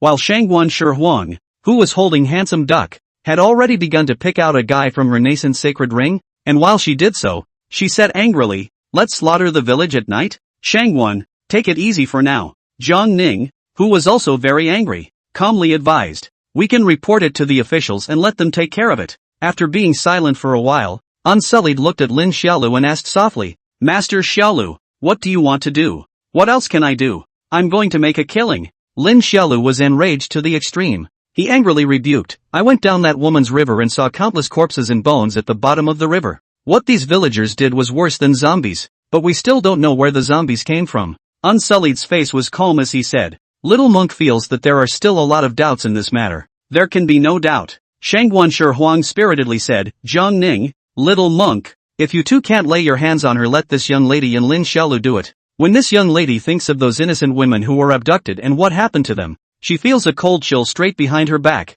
Such a place of ignorance and indistinguishability between good and evil is simply more horrible than the devil's path, and the death of the villagers here is not enough to be spared." After saying that, she picked up a slingshot, got up and looked at Lin Xiaolu and said, "I'll start killing from the end of the village. You start killing from the head of the village. Except for Little Bolt and that village chief. Everyone else, no matter how old or young, will not be spared. It's time to play the match." Yes, the two joyful lovers were surprisingly in agreement at the moment, and they agreed at once, and they were going to take action at once in the wind, making both Scaleless and Jiang Ning feel a bit helpless. And when Unsullied wanted to stop the agitated two, an old and slow voice suddenly sounded in the courtyard. "A few of you are in no hurry. The story of the little bolter is not complete." The crowd heard the voice and froze slightly, turning their heads in surprise to look at the owner of the voice, the village chief, who was over 100 years old and had gray hair. Under the dark night, the village chief, leaning on his crutches, quietly stood in front of the door of the earthen house, his gaze quiet and far-reaching,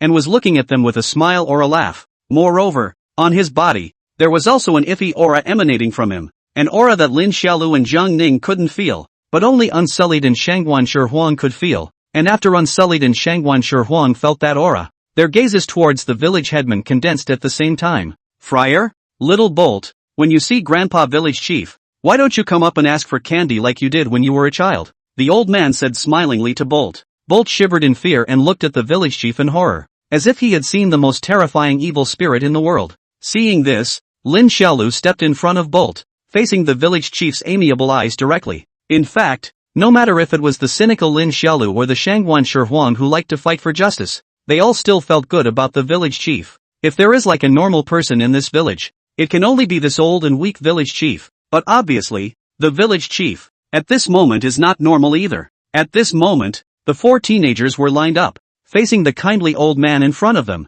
Their gazes were all slightly moved. The village chief, however, was not the slightest bit surprised, but instead said smilingly, "Several people, the Bolts are only 10 years old this year." To a 10-year-old child perspective, said the story. Not perfect enough. The old man is willing to for several people. To tell the truth. "Oh, so you're in a hurry to get reincarnated?" Shangguanshi Huang grunted in a domineering manner. "Plebeian, do you know who my father is? Do you know who my boss is?" Lin Xiaodir also hummed in the same domineering manner. After humming, he also glanced at Unsullied. Seeing that Unsullied didn't say anything, he helped him to hum in one piece. "Do you know who his master is?" The village chief smiled without saying a word, and when the few teenagers in front of him finished speaking, he smiled to himself. The kindly laugh that seemed like an elder's to a younger one was harsh in the never-ending darkness of the night. No matter what a few little dolls are and how powerful their backgrounds are, the old immortal can tell you that with your strength, you will not be able to walk out of this village. Today, Chapter 152, Corpse Ghost Fajing.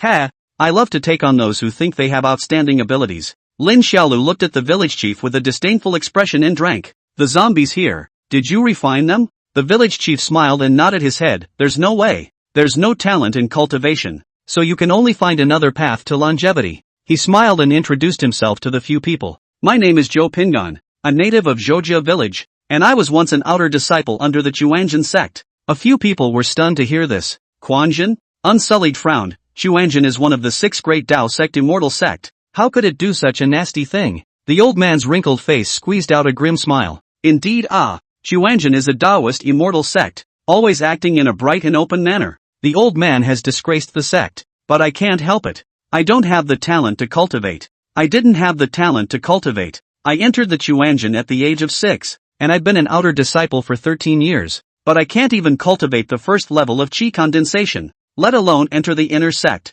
so I can only be repatriated back to my hometown, and ended up being the village head of this Zhoujia village." In the middle of the field, he leaned on his crutches, bowed his waist, and said with reminiscent eyes. I vaguely remember that before I left Xuanzhen that year, my senior brother in the miscellaneous service office said that people with no talent like me, who were born as stupid as a pig, should resign themselves to their fate, and shouldn't covet the road to immortality, and that going back to the countryside to wait for death in silence would be the best possible ending. Lin Xiaolu frowned slightly at this, suddenly thinking of herself. Inside the courtyard, the old man laughed happily and continued, the old man used to hear people say that on the divine state, there have been ordinary, untalented people who have received great opportunities, and then soared to the heavens, letting those who used to look down on themselves, those who boasted of their heavenly wonders, to see how blind their eyes were. And very coincidentally, the old monument has obtained such a chance. A spiritual law called the corpse ghost dharma positive technique was inadvertently obtained by the old monument.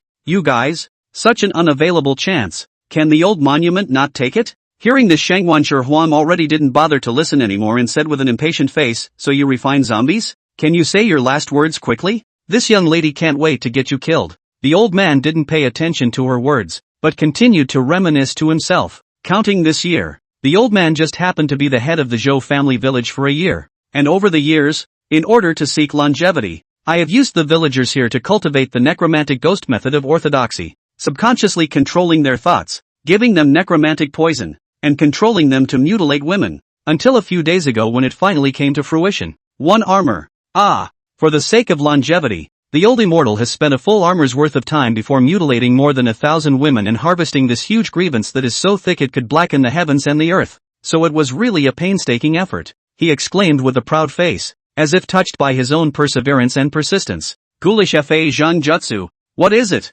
Unsullied asked with a frown. This is a secret art that can change one's fate against the heavens. The old man smiled and answered. People have a human path. Ghosts have a ghost path. And the corpse and ghost method of orthodoxy is the secret method of achieving longevity by refining oneself into a zombie and enslaving a stirring ghost within oneself. Having said that, he once again looked straight at the 4 men and a duck in front of him. Cultivators of my generation should keep their promises. The old man said that you can't leave this village. And when you say it, you should do it. Hiss. As soon as the words fell, a mournful and extremely miserable scream suddenly rang out. His body slowly soared into the air, while not far away in the river of women, the naked eye could see countless screaming, spiteful female ghosts rising out of the river, twisting into a huge spiraling black wave that crossed the air and drilled into the old man's skull as much as possible. Several people were stunned by this scene. They saw those female ghosts transformed into a woman's face that was extremely resentful, hissing, cursing, screaming, crying in pain, cursing, all kinds of voices mingled together, and all kinds of faces converged in a spiral, and a steady stream of them drilled into the old man's brain. Immediately after that, the villagers in the village flew out from one field house to another at some point, all of them mute to the extreme, with empty eyes, only instinctively letting out bursts of screams, and likewise flew into the old man's body as much as they could. Between Lin Xiaodir's shock, she suddenly realized that the bolts behind her also flew up violently, heading straight into the old man's body. He hastily lifted his hand and tugged on the bolter's calf. Only at this moment did the crowd realize the truth of it all. Here the villagers in fact has long been half human and half zombie, just they do not know, and the woman in the river female ghosts, should also be the old man with that what the corpse ghost method of positive art under the spell mark. At the moment, this old man will be these female ghosts and zombies combined, all melted out of their own body, as a way to achieve the purpose of immortality. Lin Xiaodir grasped the bolster's calf, surprised to feel this strong to extreme suction force. Actually even his own chi is vaguely a bit unable to grip.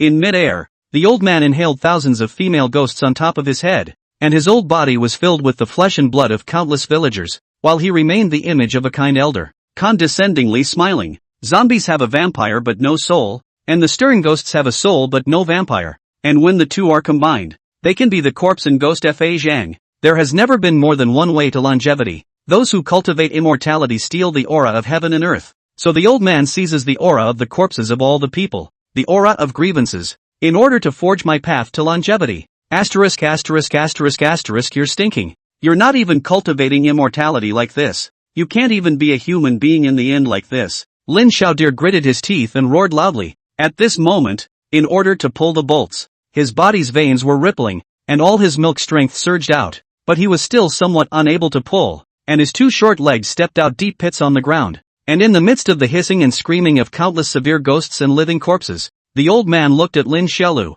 who was painstakingly pulling on the bolts, and let out a loud laugh. The old man only wants to live forever. No matter if I'm a human, a ghost, or a corpse, as long as I don't die, I'll do whatever I'm told to do. Ah! Why don't you do? Lin Xiaoshui's little face was suffocatingly red, and she tried her best to tug at the bolts that had already lost their senses, and yelled sternly, "Don't be afraid, Bolt! You'll have Big Brother to cover you if you join the Virtue Gang." As soon as his words fell, Bolt, who had been continuously screaming in misery, suddenly stopped crying, blinking his red eyes and looking towards Lin Xiaolu, who was painstakingly pulling himself up. "Fawn, I miss my mother." Lin Xiaoshui froze, and her tight grip on the bolster unconsciously loosened a bit. "Lin Xiaolu, this child is already half human and half corpse. There's no way out." Shangwan Shurawang's tone was filled with helplessness. She was more knowledgeable about cultivation and knew that this kind of secret method that had been prepared for as long as a year was destined to be unstoppable once it was fully opened, or at least powerless to return to the heavens by virtue of the people like them.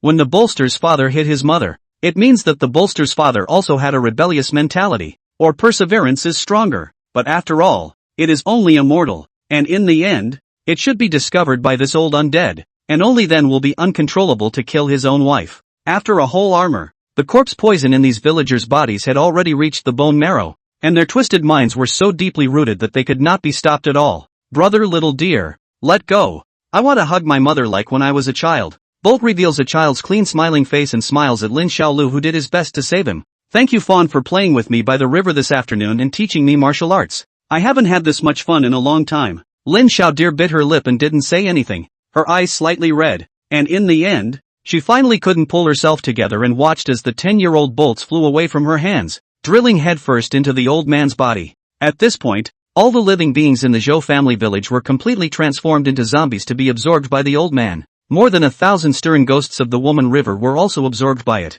The old man's so-called chance, the corpse ghost dharma positive technique, which had been prepared for a long time, had come to a great completion. Under the dark as ink night, Shangguan Shihuan looked at the kindly old man who slowly fell from the air. A rare seriousness, the beautiful eyebrows tightly frowned. This old monster, overnight, actually went from a bottom cultivator with only a bit of spiritual power to an existence close to a Jiedan. At this moment, the old man took a deep breath freely, then dropped his walking stick. His head of white hair rapidly turned black, and his hunchbacked body stood upright, and within 3 breaths, he turned into a middle-aged man with a good appearance. He then looked at the few teenagers in front of him with a joyful smile. "I've finally lived a long life. Ah, chance plus my own efforts have finally brought me to today. God is really fair. Give, work hard, and you will be rewarded." After saying that, he looked at Unsullied, who was dressed in a clean white monk's clothes in front of him, and opened his mouth with a smile. "Young master, you are a monk with profound Buddhist teachings. Can you answer a question for the old man?" Unsullied's face was expressionless as he silently folded his hands at him. "Old master, please speak." The old man's smile held mockery as he opened his mouth and asked. Inside the old man's body, there are now more than 1,000 stern ghosts that died with grievances. There was also the essence and blood of hundreds of villagers from the entire Zhou family village to nourish their bodies. "Little master, so many living dead souls. You as a monk, you fairy?" Unsullied thinks for a moment and shakes his head. The young monk is limited by his age and cannot ferry the old master at the moment. When the old man heard this, the smile on his face suddenly became even more complacent. But, Unsullied suddenly spoke again, slowly and methodically saying, "Although the young monk can't ferry the old master, others can." "Oh, who can ferry the old man?" "Fawn Caster." As soon as the words fell, the old man saw a teenager leaping out from behind Unsullied, holding a 4-meter-long bronze giant blade, ruthlessly slashing at himself. Chapter 153 Angry Lin Xiaolu. Kaber boom. The soil in the courtyard was broken open by the big gung bronze, a huge deep pit. I do not know when to take off the weight of the Lin Xiaolu a knife missed. Then to the old man who flew into the air. Did not hesitate to start the knife a kick. Directly this 800,000 pounds of weight of the big gung bronze kicked out. The old man stood high in the sky, looking at the oncoming bronze giant blade, snorted, raised his hand to condense a black sphere full of severe ghost faces swung down, accompanied by a huge spatial explosion sound. The black wave of air burst open, and the rude big gung bronze was also knocked down by this outburst. And just as the old man was about to rise again, the Shangguan Shihuang below leapt violently, her small and delicate embroidered shoes flashing with golden light, allowing her to fly up in the air, while holding a crimson short dagger in one hand and a light blue round mirror in the other. Her body lit up with a set of golden armor, and a huge green snake silhouette coiled around her torso. The old man who had originally wanted to taunt Lin Xiaolu for her lack of self-importance froze when he saw Shangguan Shi. What the hell is this? So many treasures? In the next moment, the two were facing each other in the air, and the black ghost Qi flew around with all kinds of streams of light, illuminating the pitch-black night. Below, Lin Xiaolu, who was furious to the extreme, looked at Shangguan Shi who was in a fierce battle with the old man and shouted, "Flower butterfly! I can't cut him, you get him down so I can chop him." High in the sky under the night, the waves generated by the fierce battle between Shangguan Shi and the old man made the surrounding fields and houses break into ruins, and while she fought with all her might with all her magic treasures and the old man, she shouted urgently, "What can I do? My magic treasures are either to beat people or to protect me, and the only magic treasures that can fly are this pair of cloud-treading boots on my feet, so figure it out yourself." When she finished speaking, she dropped the Dharma spirit realm that had been smashed by the old man, and took out another small flag from her necklace, and once again wailed and flew towards the old man. Lin Xiaodir could not fly, and was in a hurry down below, and just when he could not do anything at all, he suddenly saw a well in the yard, and there was a thick sisal rope used for pumping water by the side of the well, and suddenly his eyes lit up. "Ha!" With the sound of a tender and delicate voice, Shangguan Shi, who was located high in the sky, flung her small flag and immediately threw out several flaming birds and finches, spreading their wings and pouncing towards the old man. While the old man who had absorbed more than 1,000 stern ghosts was incredibly strong and was not the least bit fearful, as countless resentful stern ghosts and undead sprang out of his body, transforming into a huge orb made up of countless women's faces wrapping around himself, blocking the pouncing firebirds as much as he could. Two people in the air fighting, a variety of means frequently. Cultivation directly to the Jiedan of the old man actually hard to suppress the Shangguan Shi. A few exchanges down to the Shangguan Shi beat back and forth. Female doll magic treasure is quite a lot. You are also after a famous family. Right, it's just as well. Old me hates you bunch of pride of heaven. After saying that, he turned his stance around and once again flew towards Shangguan Shi with a sardonic smile. Already slightly tired,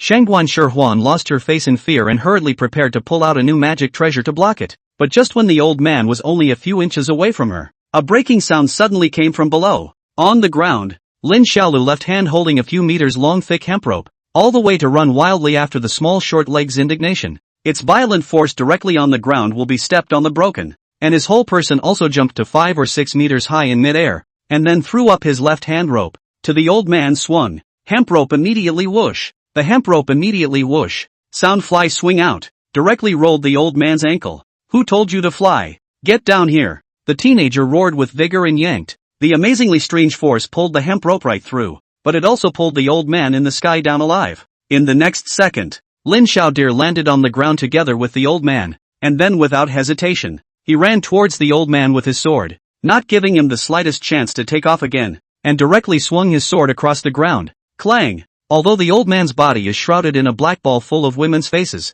but also simply cannot resist his amazing force, directly by this domineering and unparalleled knife flying, body blatantly flying in a field house, the house will be the whole burst, and then by the inertia brought by the force of the horizontal push all the way out of the ruins of the house, with countless sand and soil debris flew a dozen meters again, and then a backward flip to land on the ground. Kneeling on one knee in the middle of the field again moved all the way back in the field and moved a few meters out of the ditch, then a backflip landed on one knee and moved all the way back again in the middle of the field, and moved out of the ditch in the field for several meters. The power of the blade caused everyone present to smack their lips as they watched. Lin Xiaolu turned her head to the unsullied Jiang Ning behind her and said urgently, "You two back away a bit, don't get hurt." Immaculate nodded shyly, and Jiang Ning also looked at Lin Xiaolu somewhat nervously and said, "You, don't try to be strong. If you can't beat them, run away first yourself." "Run?" Lin Xiaolu held a large gong bronze that was dragging on the ground in one hand and hummed disdainfully. "This old man has done so much evil and eaten so much.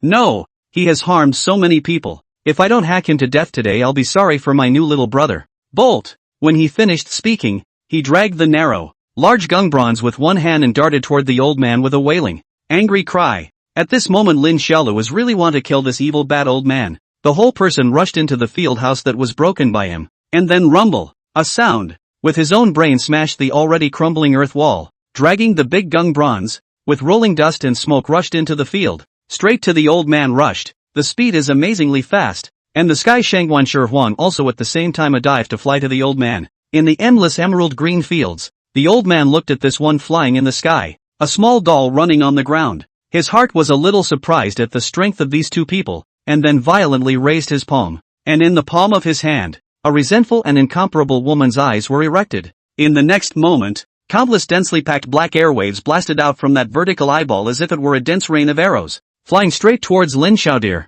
who was coming with a knife. Old thing. You're awesome, your mom. Lin Xiaolu looked at the old man who was unleashing black airwaves at him and indignantly yelled, "Eat you!" With one hand, he picked up the 3 bronze rings on the Daijing bronze and angled the entire blade across his body, as if he were holding a huge rectangular shield over his head, and continued his charge. The black airwaves that shot out were all blocked by the indestructible Dagung bronze all the time. Lin Xiaolu's short legs chattered fast against the dense black airwaves all the way across the road. Dusty, unstoppable. The Sky Shangguan Shi Huang also with a narrow airwave, holding a broken blade magic weapon flew to cut and come. And finally the two sides completely in the field to clash in a fierce collision together. Boom! Berserk loud noise accompanied by the impact of the 4 waves and diffuse. The distant Jiangning and Unsullied both covered their ears. Thousands of acres of fields because of the collision between the two sides and trembling, howling winds, the good land crumbled. Whether it is Shangguan Shi Huang or Lin Xiaolu, or the old man were all shocked by the powerful concussion to fly out dozens of meters.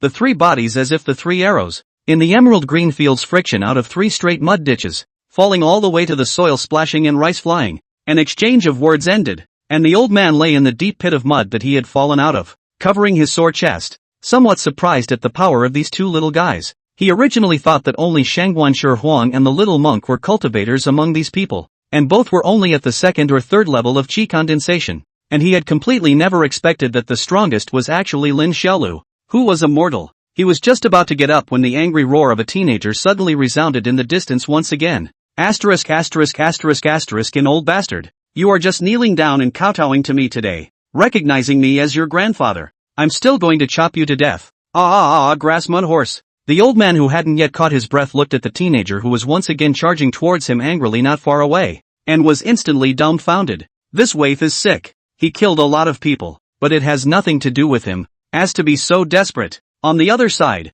Shangguan Shi Huang, who had also collapsed in the mud pit in the field, was also a bit puzzled. At the moment, her face was stained with quite a lot of mud and bright green rice stalks, and her entire body had just sat up from the mud pit, watching the back of the teenager darting towards the old man with a knife. Shangguan Shi Huang spat out mud in bewilderment. Did Lin Xiaodir not even feel any pain? He should have been blown away by the impact just now. Just like himself, right? Although his body is strong, but he still has body protection treasure. As usual, the pain is not light. How this guy with the bull like a turn of the eye and rushed up. Do not need to take a break? Chapter 154, The Great Good. Doesn't Lin Xiaolu hurt? Of course it hurts, but this bit of pain was really nothing to him. The pain of lynching was something he could carry for more than a month without collapsing, and this bit of pain was not worth mentioning to him at all. At this moment, full of anger, Lin Xiaolu carrying a large gung bronze dashed to the old man in front of the sentence without a word of waved the knife began to cut. The large gung bronze as if a bronze iron pillar was danced in his hands,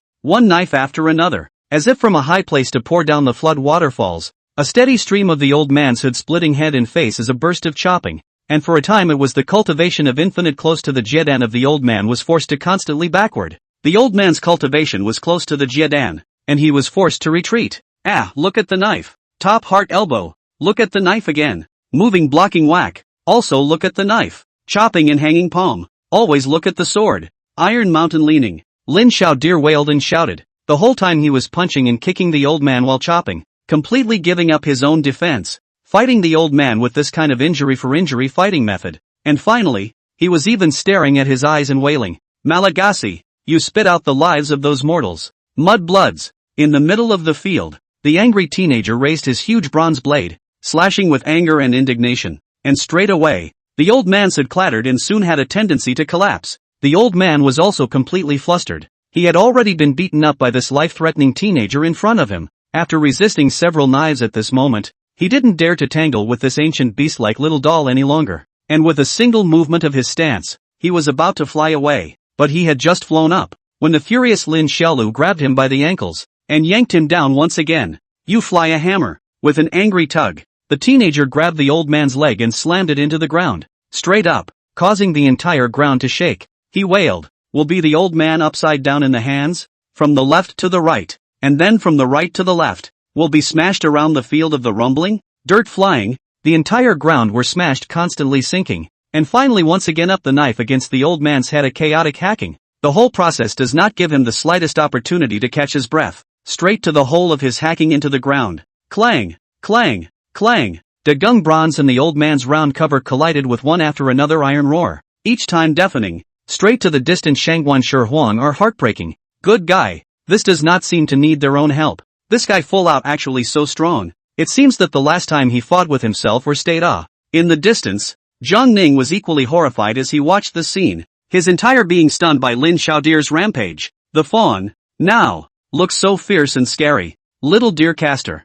is really a very gentle person. Unsullied on the side folded her hands and blushed slightly. Zhang Ning gave him a blank look and said breathlessly, "Where's the tenderness in this? Why can't I see it?" Unsullied smiles slightly. "You don't know, Mr. Jiang, that it is a Buddha to have a heart of compassion for the tragic deaths of uninvolved people. This is the way of the heart's burning anger over the tragic death of an unrelated person. On the other hand, the little deer caster can lay down his own life for the sake of an unrelated person, and pour out all his strength to make the wicked pay. Do you know, Enchanter Jiang, what this is?" Zhang Ning paused at his words and didn't say anything. There's one thing to be said for saying that she thinks it's actually kind of stupid to put her life on the line for someone who doesn't want to do it. While it was true that Fawn was doing the right thing, and the world probably needed more people like Fawn, it was just a bit silly in light of what she'd been raised to believe. Beside her, after seeing that she didn't say anything, Unsullied smiled and was just about to say something when Handsome Duck, who was focusing on the battle on the side, suddenly opened his mouth with a calm face. The world only knows that there are 4 philosophies of Confucianism, Buddhism, Taoism, and Demonism in this world, but it does not know that there is another philosophy, one that was once recorded in ancient texts and has disappeared in the river of history.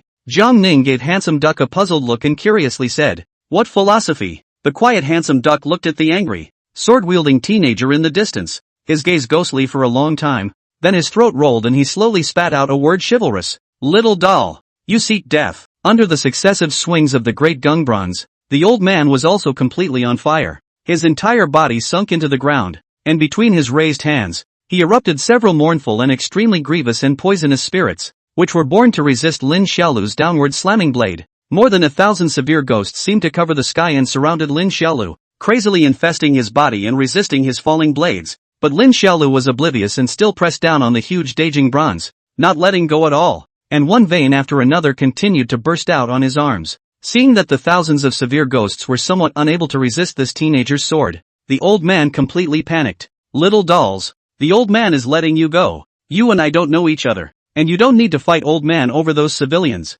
They're just mortals. You have your sunny road. I have my one-wood bridge. Let's each take a step back. May be good." Lin Xiaodir snickered at the words in his constant power, as if he didn't care that his body had been devoured and tattered by the surroundingly ghosts. And when he saw that he couldn't cut down the Dagung bronze in his hand, he didn't hesitate to lift up one of his short legs and stepped on the back of the blade ruthlessly. Ka-ching! Holding the blade with both hands, he slashed downward and pressed down on the back of the blade with his feet. The ground once again sunk, and the circular shroud made up of countless women's faces began to crumble inch by inch, while the huge bronze-colored blade once again descended by a few inches, directly resting against the old man's skull. "Dead old man, you've done many evil deeds, brutalized living beings, killed innocent women, and refined mortals alive into zombies, and the heavens are angry with the people. Today, if heaven does not destroy you, I will destroy you." The words that were full of force fell. The teenager who was towering over him once again exerted his strength. The entire body leaned forward.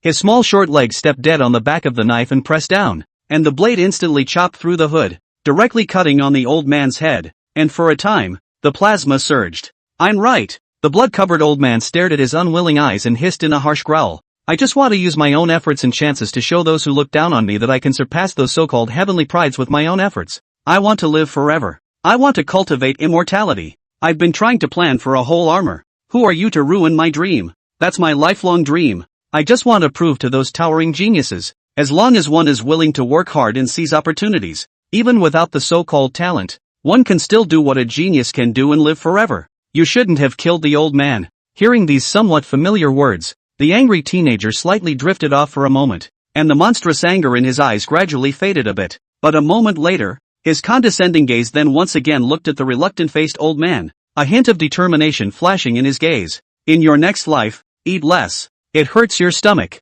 old man." Put. The great gung bronze weapon chopped down with all its might. and with a soft sound, the old man's head completely disintegrated, and was chopped into two halves by its blade. The old man is dead. The bruised teenager stood silently in the middle of the turquoise, sprawling field. Jiang Ning, Shangguan Shihuang, and Immaculate had just wanted to go up and ask Lin Xiaolu how she was doing and if she was injured, when they saw a wisp of female ghostly apparitions floating out from within the old man's cracked head, flying into the air, and bowing down silently to the young man who was standing with a sword. Enough more than 1,000 female ghosts side by side in the air to a young man kneeling in worship. This bizarre and spectacular scene, so that all people have moved. Dirtless as hands together. Gentle smile. Thousands of ghosts pay homage. It is truly the 6 paths of compassion. Fawn cultivator, great goodness. Lin Xiaolu carried the knife and looked with some surprise at the female ghosts who knelt down to her, then watched them dissipate one after another. He also saw Bolt, the little brother he had just taken in, following a fresh-faced woman,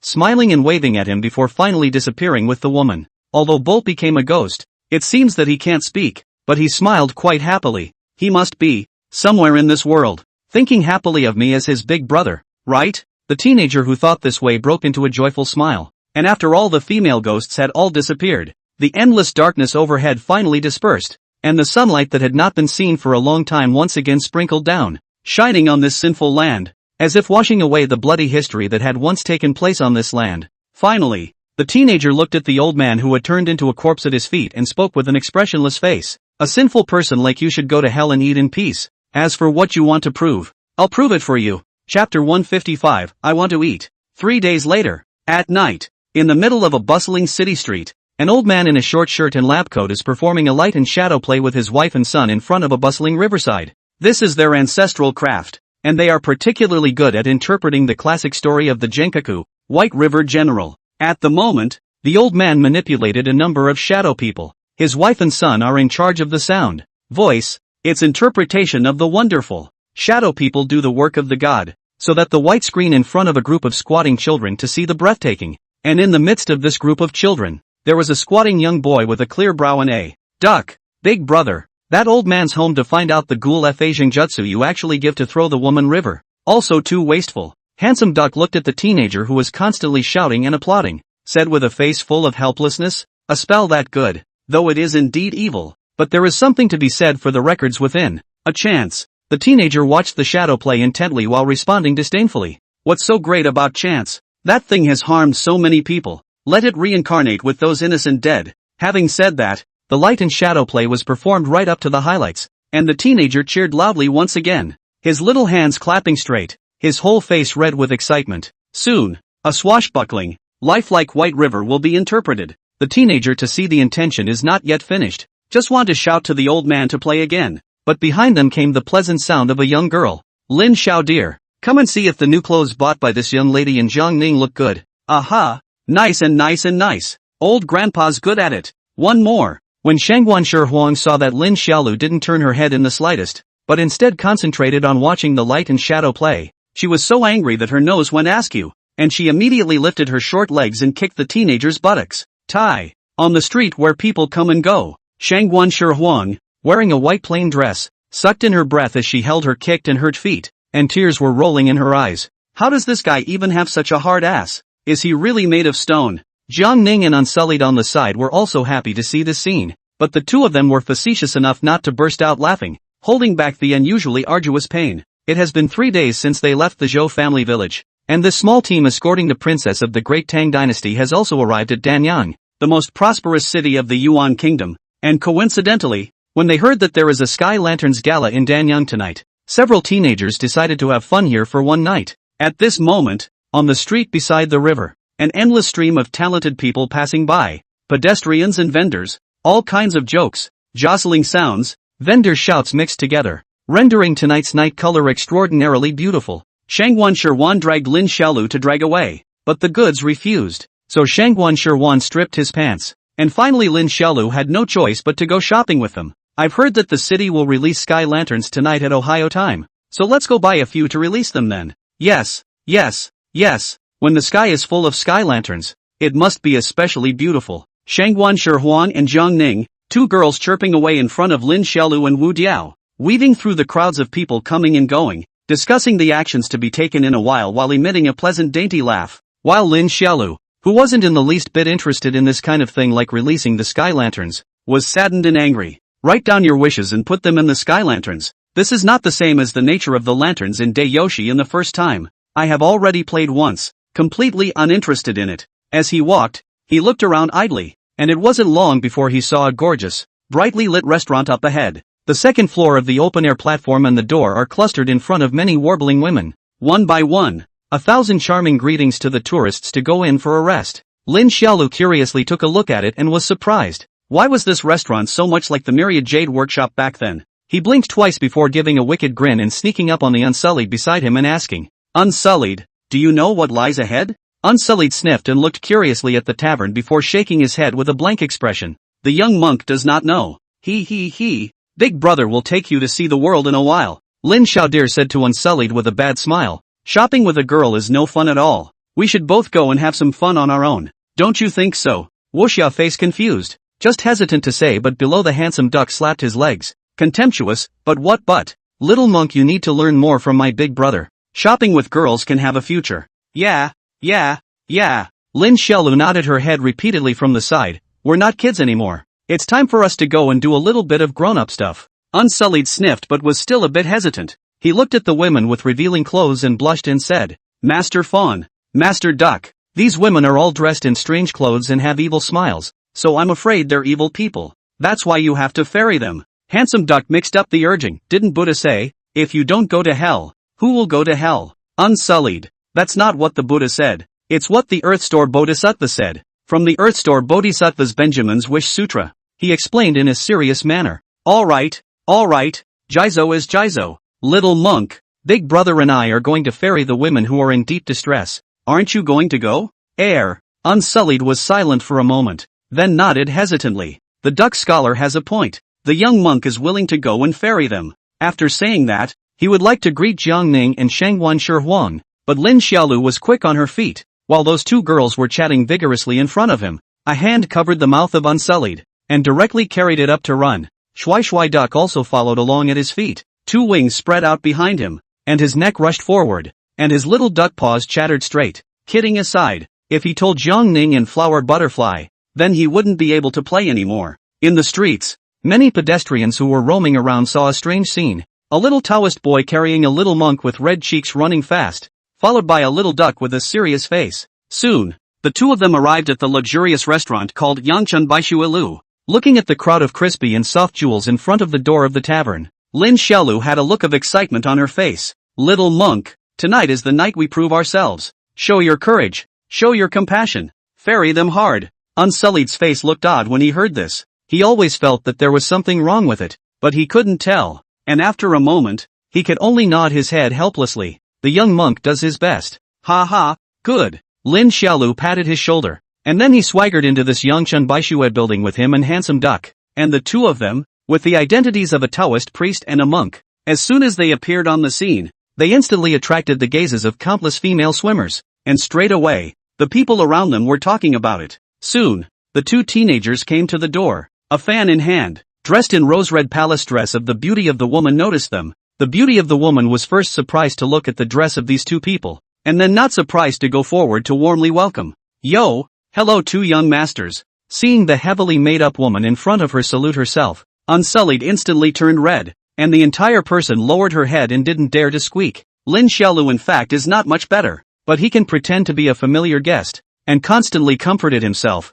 saying to himself in his heart, Lin Xiaolu, don't be afraid. This kind of place you've been here since you were 8 years old. Familiar, don't let people laugh at you, otherwise it will be very disgraceful. After giving himself encouragement, he looked at the beautiful woman in front of him with a big grin, and with his small hands crossed, he directly shouted with great vigor, I want to eat. Chapter 156 Yangchun Beiju House. Beautiful woman? Upon hearing this strange request, the iconic smile on the beautiful woman's face froze slightly, but she soon reacted, thinking that Lin Xiaolu was a Taoist priest with a thin skin, and was too embarrassed to say that she wanted to prostitute herself in front of so many people. Don't worry, Taoist master. We're here, we'll make sure you get enough to eat. After meaningfully finishing her sentence, she looked at Unsullied again and asked with a smile, is this little master also here to eat? Unsullied's face was already red to the point of smoking, and after half a day of humming and hawing, he spat out in a low voice, the young monk has come to ferry people. Put. The surrounding girls who heard this laughed out loud,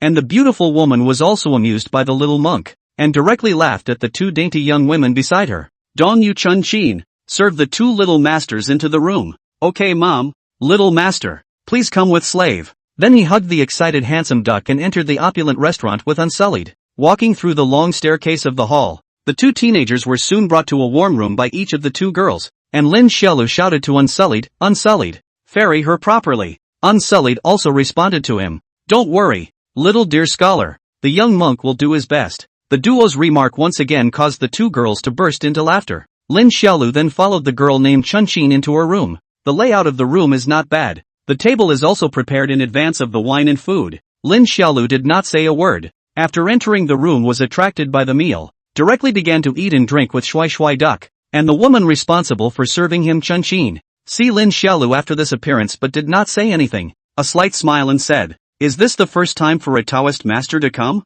Do you need my slave to pinch the young master's shoulders first? No need. Do you have any talents? Lin Xiaolu asked as she held a chicken leg in one hand and ate it. Back to the words of the Taoist master. Since my childhood, my slave has studied poetry and song, zither and chess, calligraphy and painting, and in terms of sound and rhythm, I also know a little. Wow, you know quite a lot. Lin Xiaolu puckered her face and said, then flip me over first. When these words came out, handsome duck, who was eating a cassoulet of prawns, instantly raised his duck head and looked at Lin Xiaolu with the gaze of a skeptical duckling. We're not here for prostitutes? What the hell is a cartwheel? The girl named Chun Chin also had her entire being bad after hearing this request, and froze directly on the spot. On the other hand, the shy Unsullied followed Dong Yu into the room, and before he could slow down, the coolly dressed Dong Yu was about to come up and take off his clothes. Unsullied was startled and hastily raised his hand to stop it. Female cultivator. Wait. Wintermoon pursed her lips and revealed a look of not being surprised.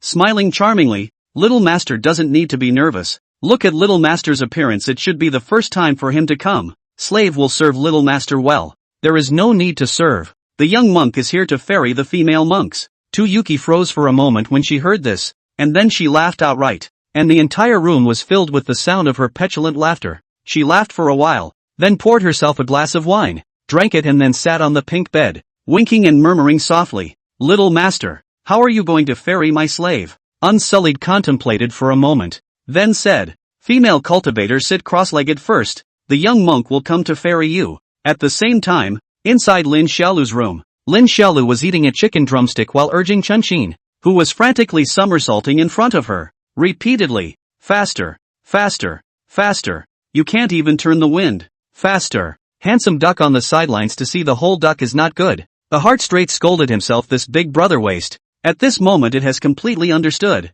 This big brother of his own does not know what brothels are for. He is only because as a child was snubbed into a brothel, almost as a child molester. From then on there is a roughly vague impression of brothels, and in his impression, prostitutes are all to learn a lot of talent from a young age and then accompany the guests to have fun. So he really came to look for prostitutes to accompany them to play and let the prostitutes turn the cartwheels to show himself the. In addition, the reason why he had brought Unsullied along was simply because he didn't find it interesting to come out and play on his own, and wanted to find someone to fool around with. At the moment, the handsome duck watched Lin Xiaodir there in a serious manner to tell Chun Chin about the essentials of the somersault movement. Straight to see the duck's eyes a burst of violent jumping, and wanted to hit ahead to die. Your waist flexibility is not bad, but your strength is not enough. You can't flip your arms a few times before you can hold them up. This won't work. You need to exercise more. Lin Xiaolu commented in a serious manner. After tens of somersaults in a row, the fragrant, sweaty, panting Chun Chin collapsed onto the flannel blanket,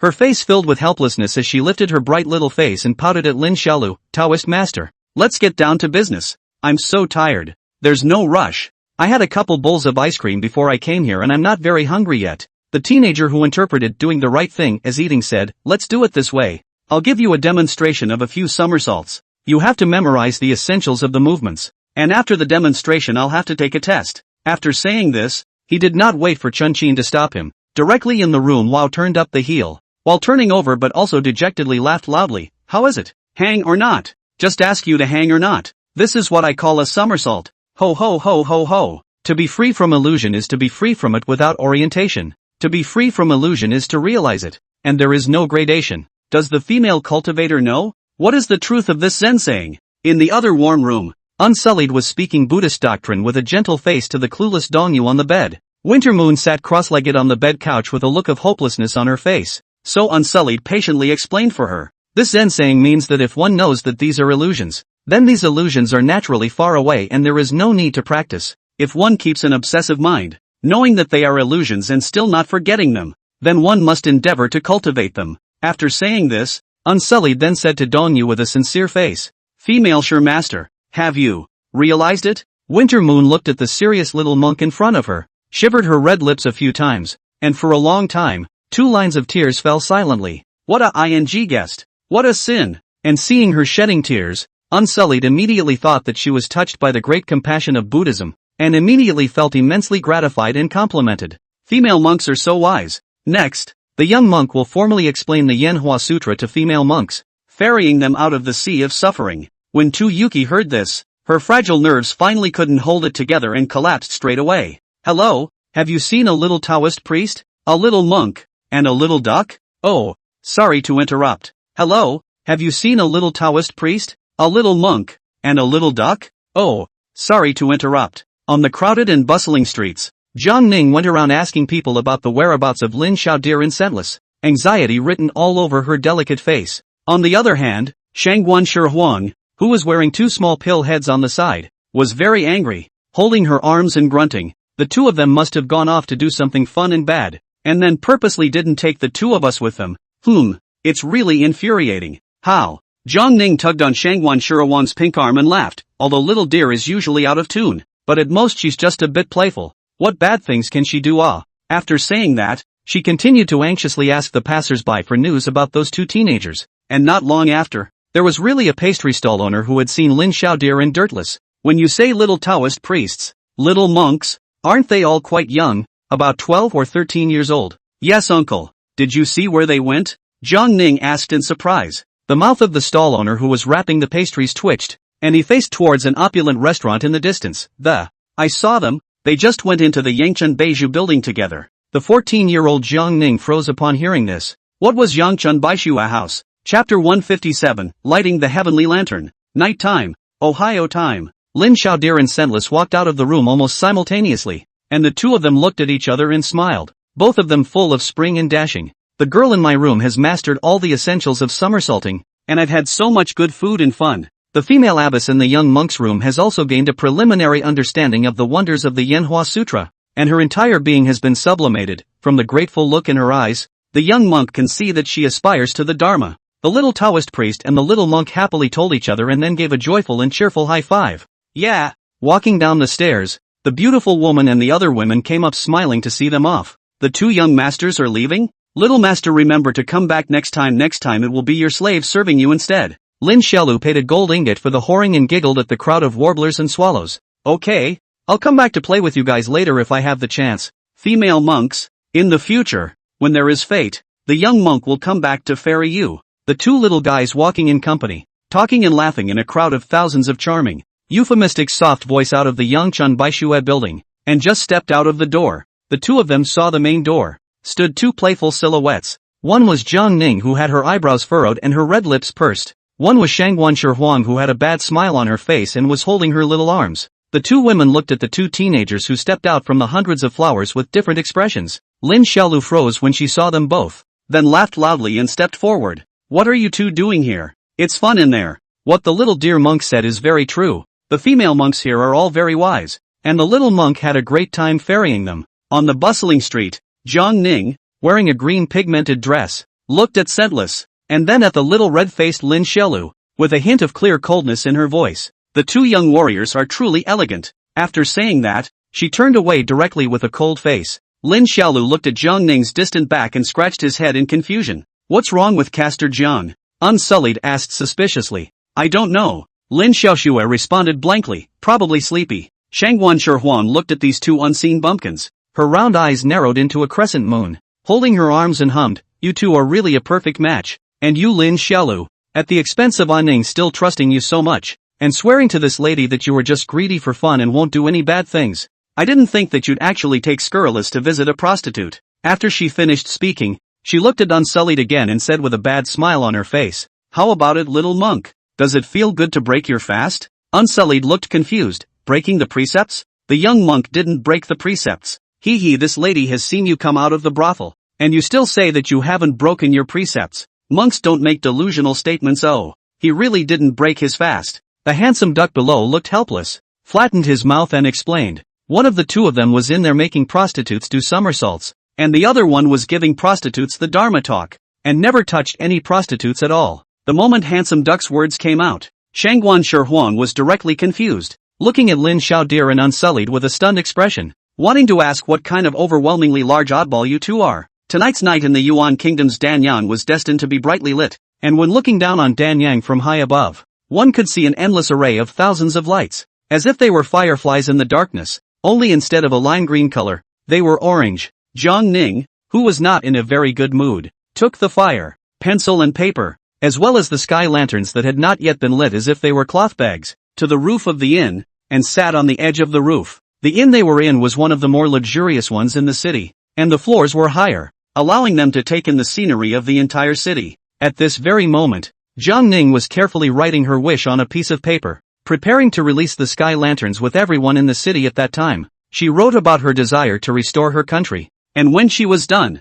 she was silent for a moment, ready to write another one. Anin. Before he could put pen to paper, there was the voice of some nuisance behind him. Lin Xiaodir ran up to the rooftop at some point and came to her side looking at her with a puzzled face. Are you writing a wish? None of your business. Jiang Ning didn't look at him and gagged. I'll put up my sky lanterns. You stroll around your brothel. We don't interfere with river water. It's fine. I can go to the brothel while watching you set off the sky lanterns. Lin Xiaodir grinned broadly and sat down beside her, probing at the pen and paper in her hand. What kind of wish are you going to write? Please stay away from me. Jiang Ning was so angry that he couldn't wait to kick the shameless one down, and his body moved to the side, in a manner that he wanted to keep his distance from Lin Xiaolu. Ning, you don't have to be so petty, or else next time I can teach you to somersault. But it seems like you would have been able to. After all, you have practiced martial arts. Jan Nin? She turned her head and gave Lin Xiaolu a puzzled look. What somersault? I taught the girls in the brothel to do somersaults. The girls there are not bad. Right, but they have very little strength. They can't do more than a few somersaults before they get tired and out of breath. Lin Xiaolu replied. You went to a whorehouse to teach someone how to do cartwheels? Why? I was going to have the girls there do somersaults for me, but they were too stupid, so I had to do it myself and patiently show them. Jiang Ning. After Lin Xiaodir finished speaking, she looked at the girl beside her and pouted her little mouth and spat. Flower Butterfly said that wuxia and I wasted her money. Went to the brothel and didn't do the right thing, and after she finished she didn't tell us what the right thing was. It's really good to be angry. Put. The young girl who heard the explanation suddenly broke into tears, and her originally depressed mood became swept away. She glared at the guy, skipped the unhappy topic of brothels and put the pen and paper in her hand into Lin Xiaolu's hand. Smiley face. Fawn, why don't you join me in releasing the sky lanterns? And you write a wish and put it in the lanterns. Don't want it. Lin Xiaodir sat lazily on the edge of the roof, both arms propped up behind her back. I played this kind of game when I was a kid, when I wrote dozens of wishes, and none of them came true. And the Rakshasa ghost woman didn't have diarrhea. Who is the Rakshasa ghost woman?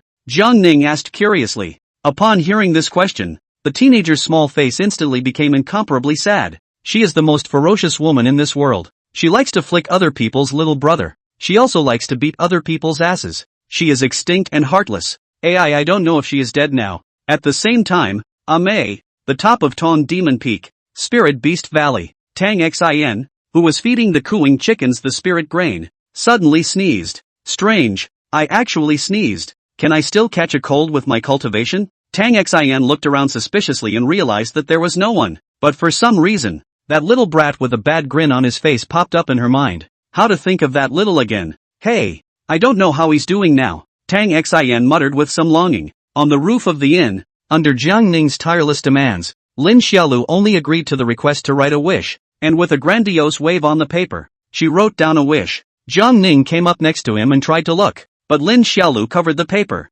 You're not allowed to look. I don't. There's my wish on that paper too. You've seen my wish. Jiang Ning was unforgiving. No, if you don't show it, you don't show it. Lin Xiaolu stuffed the paper into the basket underneath the sky lantern, and then began to light the lantern with the fire folders. Fawn, we're not even close to time. Ha ha. You have to be the first one to release the sky lanterns for your wish to come true more easily. The teenager smiled and lit the sky lantern, watching the small tent slowly bulge before lifting it up and gently pushing it out of the eaves. watching it slowly fly into the night sky. Chapter 158, Celestial Realm. The sky lanterns were illuminated by the candle flame into an orange color, as if a golden cylinder, slowly rising, drifting away. And not long after the sky lantern soared, the official lighting of the sky lanterns of the hour arrived. A time the whole city, countless with people's good wishes of the golden sky lanterns, quietly ascended into the sky, as if a golden elf general will be the dark night are illuminated. Seeing the scene, Jiang Ning joyfully pulled Lin Xiaolu from the eaves to stand up.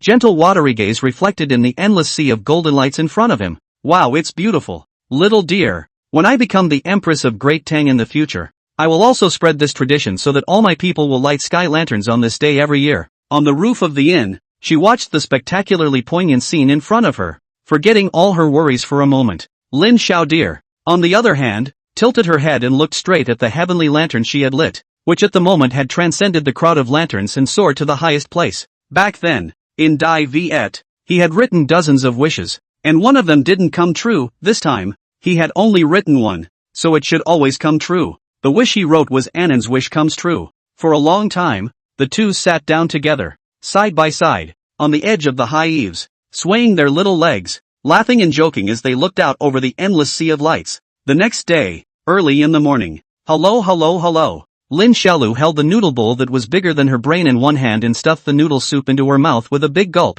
while the other hand held chopsticks and rapidly chattered noodles into her mouth. Clang! The noodle bowl was put down, and he shouted out with a sense of satisfaction, "Man, 8 more bowls of beef noodles, more meat, more scallions, more garlic, less noodles." On the opposite side, Shangguan Shihuang, who was eating red date dumplings, saw this and fiercely kicked him. "Can you keep a low profile? Shame on you." Lin Xiaodir dejectedly raised her small chin with completely ignoring her. She took the full of beef noodles by herself, and then continued to make a sound, huffing and puffing sound. Shangguan Shihuang looked straight annoyed, complaining to the side of the small mouth of Kanji Jiang Ning. "Annan, look at him, you don't care."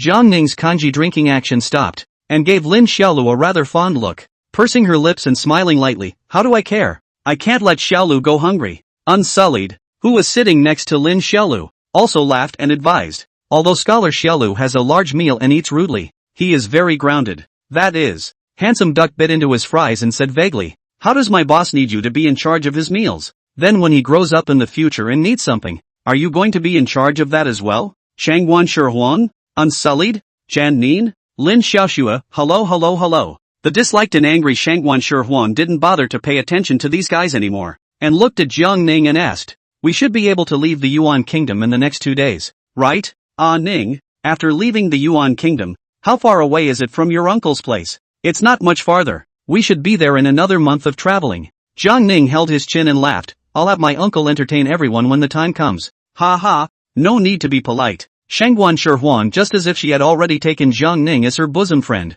and laughed in a very righteous manner. "It's actually quite fun for our gang to rush together every day. This is nothing. When your uncle takes that what's-her-name subterranean dragon Red Tassel, if she still can't deal with that Cloud Bone sect, this young lady will personally cripple Lin Xiaolu, and then summon the great demon king Li Mingru." Lin Xiaolu, who was eating noodles, had a movement and looked at her with a confused face. On the side, Wushu looked at Shangguan Shihuang and asked with some curiosity, "Shangguan, sure. The stories left behind by the master of Little Deer sure in various places have different titles. Do you? The 3,000 Devil Paths of the Southern Border call sure Li Mingru as the Great Devil King?" "Yeah." Shangguan Shihuang nodded her head vaguely as she ate the dumplings. "Dad said, Li Mingru's character in some aspects is actually quite like the Devil Cultivator. Arbitrary, unrestrained, so with my father relationship is also quite good. When they were young often together to blow great, together fight, together to visit the kiln, and sometimes even to the outhouse or often together.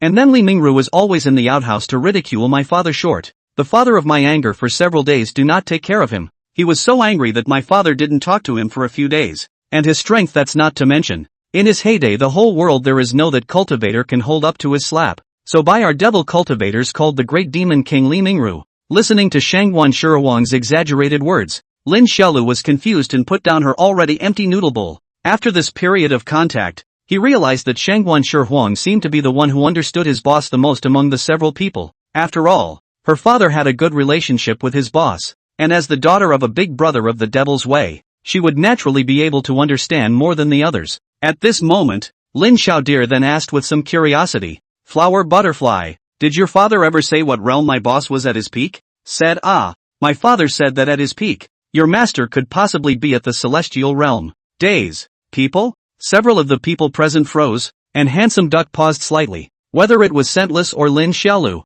the immortal cultivation realms they knew were Qi Condensation, Foundation Establishment, Jiadan, Yuaning, and what was the celestial? At this moment, Shangguan Shihuang, who had seen a lot of things since she was a child, saw that both Unsullied and Lin Xiaolu were looking at her with blank eyes, and she instantly proudly tilted her little head up. Ha ha, you guys haven't heard of it, you're so ignorant. Is a celestial being the realm above Yuaning? Lin Xiaolu asked impatiently. Right, Shangguan Shihuang explained. Above Yuaning is the celestial realm. After she finished speaking, she disdainfully glanced at Lin Xiaolu. How dare you claim to be Li Ningru's disciple, not even knowing your own master's realm? My boss didn't tell me that either. Lin Xiaolu was dumbfounded, and then couldn't wait to continue asking. I only know that my boss is very powerful, and then suffered a very serious injury. Realm fell down. You tell me about it. This celestial is what? How did my boss get injured? On the side, Unsullied and Jiang Ning also looked at her with bated breath, revealing curious expressions. Yo begged this young lady Shangguan Shihuang hummed prettily. You beg me I'll tell you if you beg me. Lin Xiaolu paused for a moment, and then began to prepare to draw her sword, and it was only when Shangguan Shihuang saw this that she hastened to speak. In fact, my father doesn't know much about Li Ningru, only about a little. She explained to the few curious babies in front of her. In our divine state, the top of the cultivation level is the Yuaning, and if you break through the Yuaning, you will become the celestial realm, and you will ascend to another world, which we call the heavenly realm, which is often referred to as the sky, and it is only when you have reached the celestial realm that you are considered to be a true divine immortal. So my boss used to go to heaven too? Lin Xiaoshui pursued. No, he didn't go. Shangguan Shihuang shook her little brain and said softly. My father said that it seemed like he didn't want to ascend for whatever reason, and then the heavenly Tao tried to bind him and force him to ascend, and as a result, the heavenly Tao failed. Lin Xiaolu, I Unsullied, this is too damn powerful. Tendo has failed. On the dining table, Shangguan Shihuang slowly continued. The specifics of this young lady is not clear. I just listened to my father's miscellaneous words. After all, this was a very long time ago. Those few elders of your MA probably don't know about your boss's past, because Li Mingru seldom stayed in the MA in the past, and every day he was either in the middle of a fight or on his way to a fight. It's only in the past 2 years that he has gradually returned to the mountain fields. Then why haven't we heard any rumors about cultivators of the celestial realm? Lin Xiaolu turned her head to Unsullied, who was to the side, and asked, have you ever heard of the celestial realm? Unsullied shook his head with a confused expression, indicating that he had never heard of it either. Of course you guys haven't heard of it. It's been a long time since anyone ascended to become a celestial, and celestial realm cultivators haven't descended to the earth for over 300 years. Shangguan Shihuang explained, the celestial realm is now only remembered by some old ancestor-level figures of various sects. My father said that 300 years ago, those celestial realm gods in the sky actually occasionally descended to the earth, and they would ruffle the rights and wrongs of the world as they wished, and then it seems that Li Mingru was so offended that he brutally beat all of them up with his own strength. Until today, although Li Mingru has been seriously injured for some unknown reason, and his realm has regressed to Jiadan, as long as he doesn't die, the gods in the sky won't dare to come down to earth. Chapter 159, Japanese Swordsmanship. Hearing this flurry of introductions from Shangguan Shihuang, Lin Xiaolu's few people were all a bit confused, one by one being surprised and not knowing what to say. The amount of information was too much for the still young ones to take in for a while. At this moment, Lin Xiaolu was even more astonished. He suddenly recalled that year when he was 7 years old. He was Mr. Storyteller a fool, said what the mouth of the village came to a poor Taoist priest. As long as they go to rob him, they will surely be able to obtain the benefits, the results of their own really believe. Stupidly took his sister to run to rob, and then met Li Mingru, and then, himself became the disciple of the world's number one Li Mingru's great handsome man. Lin Xiaolu suddenly felt that everything was just as arranged, pondering that she really needs to go back to the village when she has the chance to go back and ask Mr. Properly. After breakfast, several teenagers set off once again, with Jiang Ning driving the carriage, Lin Xiaolu holding Handsome Duck sitting next to her, and Unsullied and Shangguan Shihuang sitting in the carriage, leisurely traveling down the official road. At mid-morning, the carriage left the gates of Danyang City and traveled all the way, finally arriving at the border of the Yuan Kingdom, a city called Fufeng. Before dark, after passing through the city gate sentry post, Jiang Ning then said happily to the teenager beside him while setting up the carriage. Fufeng is known as the home of sword arts. Haven't you always wanted to learn martial arts, little dear? You can take a look at the knife skills here. The teenager who was drowsy on the side holding Handsome Duck instantly woke up as soon as he heard about the sword technique. Wow! What kind of swordplay is here? Jiang Ning smiled faintly. I'm not too sure.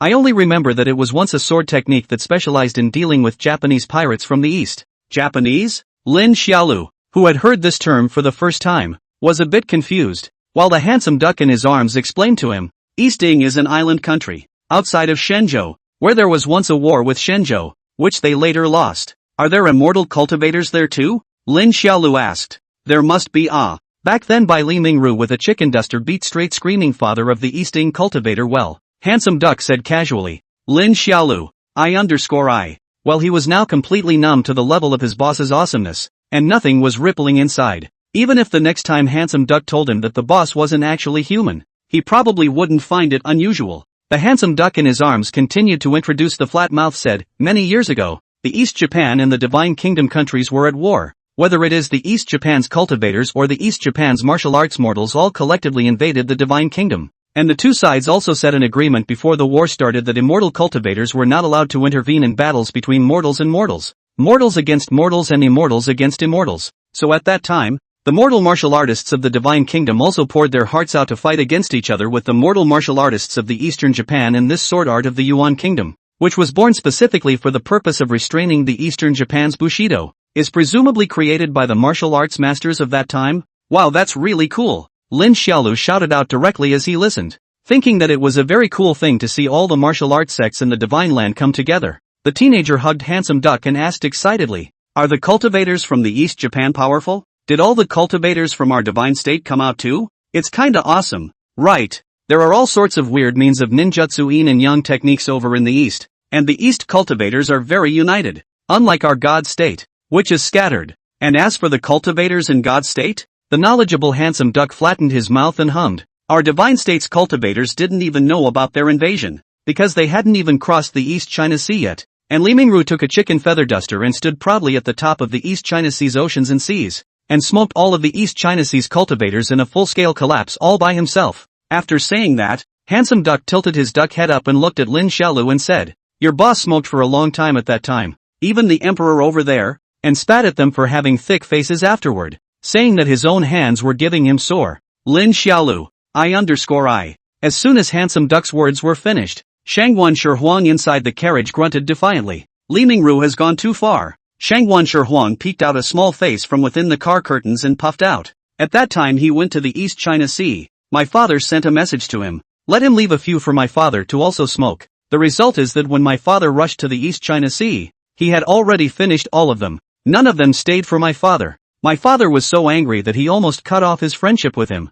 Ha ha ha ha ha. The group burst out laughing, and even Unsullied, who was chanting, couldn't hold back his laughter. Amidst the cheerful laughter, the carriage drove into Fufeng City and arrived at a rather luxurious inn. As usual, a few teenagers had a full meal by laughing and joking, and then Lin Xiaolu said that tomorrow he was going to visit the martial arts sect here to have the other side teach him the sword technique specialized in dealing with the Japanese invaders from the east. So he had asked the group to stay with him for 2 more days. Everyone naturally had no problem with it. After all, although Fawn was out of tune, but at some point she became the backbone of the group, and one by one, with a smile, she agreed. That night, nothing special happened again, and everyone slept soundly, except for Jiang Ning and Unsullied, who both felt it was a bit strange that somehow so much time had passed, and no new assassins had been sent from the Cloud Bone Sect side. The next day, early in the morning, several people ate breakfast together, especially tasting a specialty of Fufeng called raw fried buns. This thing is delicious, crispy on the outside and tender on the inside,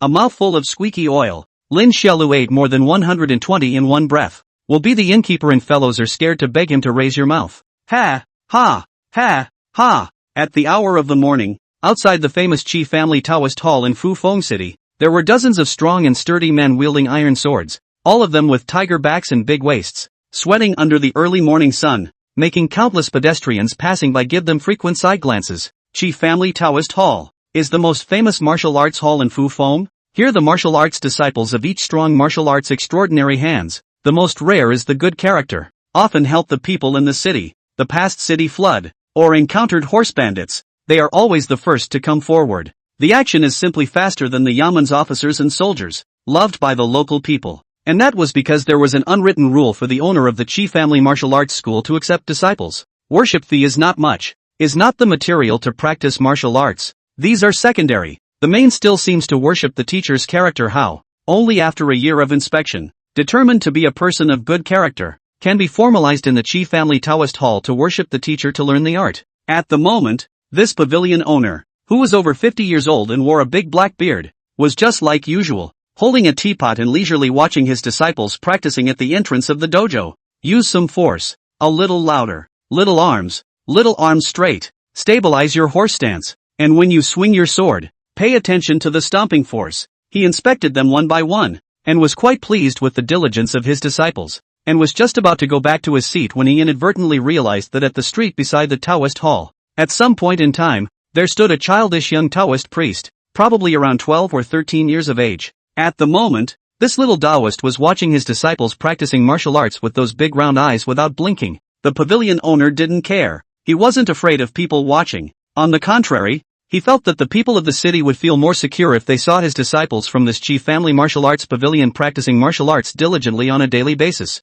Martial artists is to protect the peace of the party. This is also the teachings left by the ancestors. Take heart. There's a little Taoist over there looking at you. Show some real skill to them. Let them know that with our Chi family Taoist pavilion, no one can bully the people here. The owner of the pavilion who treated Lin Xiaolu as the people shouted to his disciples. When the Hans heard this, they immediately practiced more vigorously as well, each one roaring with fervor and swinging their swords, showing Lin Xiaolu how strong in martial arts they were. And the owner of the pavilion just started yelling, "That's all for practicing the basic movements. So let's start training in the Japanese sword art. Koji striking sword stance. Up." Chapter 160, The Bearded Pavilion Master. The Hanyu in the arena moved with a simultaneous lurch, and then all of them held their training iron blunt swords and fiercely executed the first style of the Japanese sword art, the Kuju strike blade stance. Lin Xiaolu, who was peeking from afar, froze when she saw the movements of these Hans. There was actually something like this about this sword technique. He himself had only mastered the Jin Wei 8 swords with their wide open and concise moves,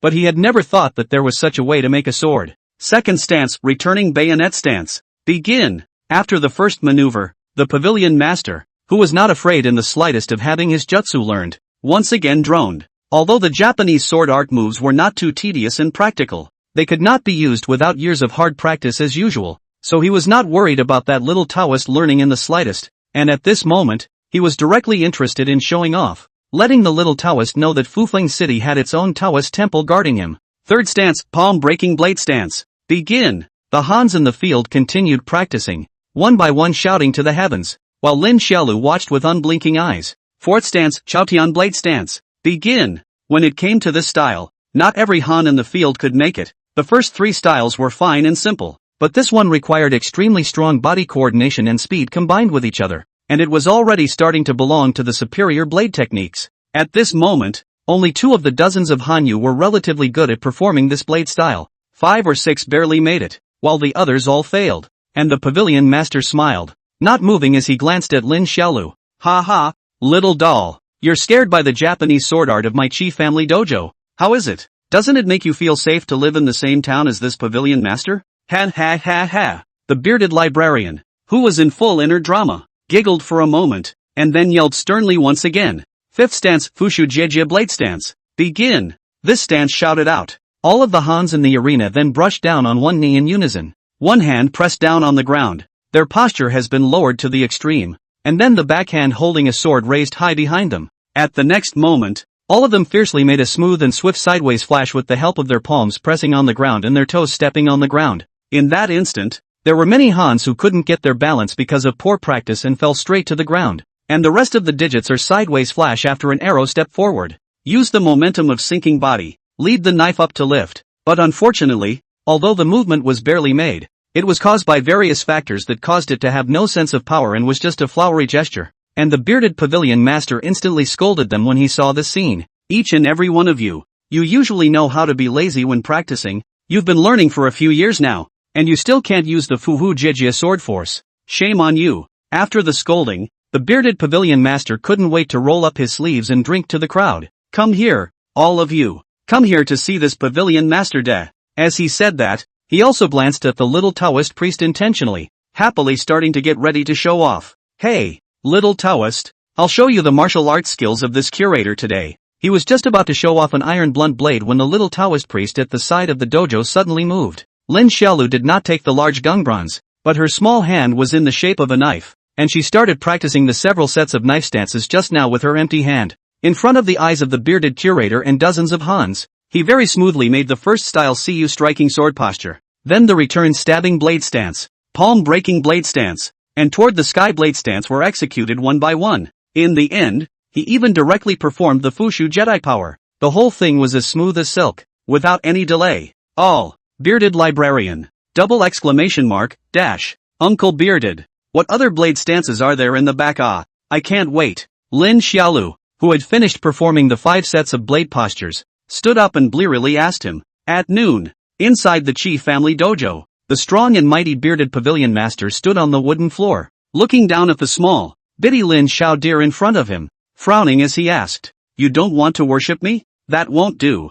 I can't let you go with a martial arts practicing wizard like you. Either you spit out what you've learned, or you obediently worship me as your master." Saying that, he really stretched out his big bushy hand and asked Lin Xiaodir for it like a child. He was really in love with talent, not to mention Lin Xiaolu's young age. In the future, he just need to teach him more. Will definitely make him become a good character and conduct of martial arts wizards. He has already thought about it. In the future, he will teach his own mastery to him, and then let him become the next master of the pavilion. However, Lin Xiaodir could not disagree at all. At this moment, her small face was suffocating red, and she stretched out her neck and shouted, I have the boss now. I can buy your sword technique. This pavilion master doesn't want money. You must worship this pavilion master or I won't let you go. Lin Xiaolu. The young man was unwilling to use his immortal status to pressure the brash bearded uncle in front of him, and could only beg in a serious manner. I didn't mean to learn. It's obvious that your blade techniques are too simple. I'll know them after watching them once.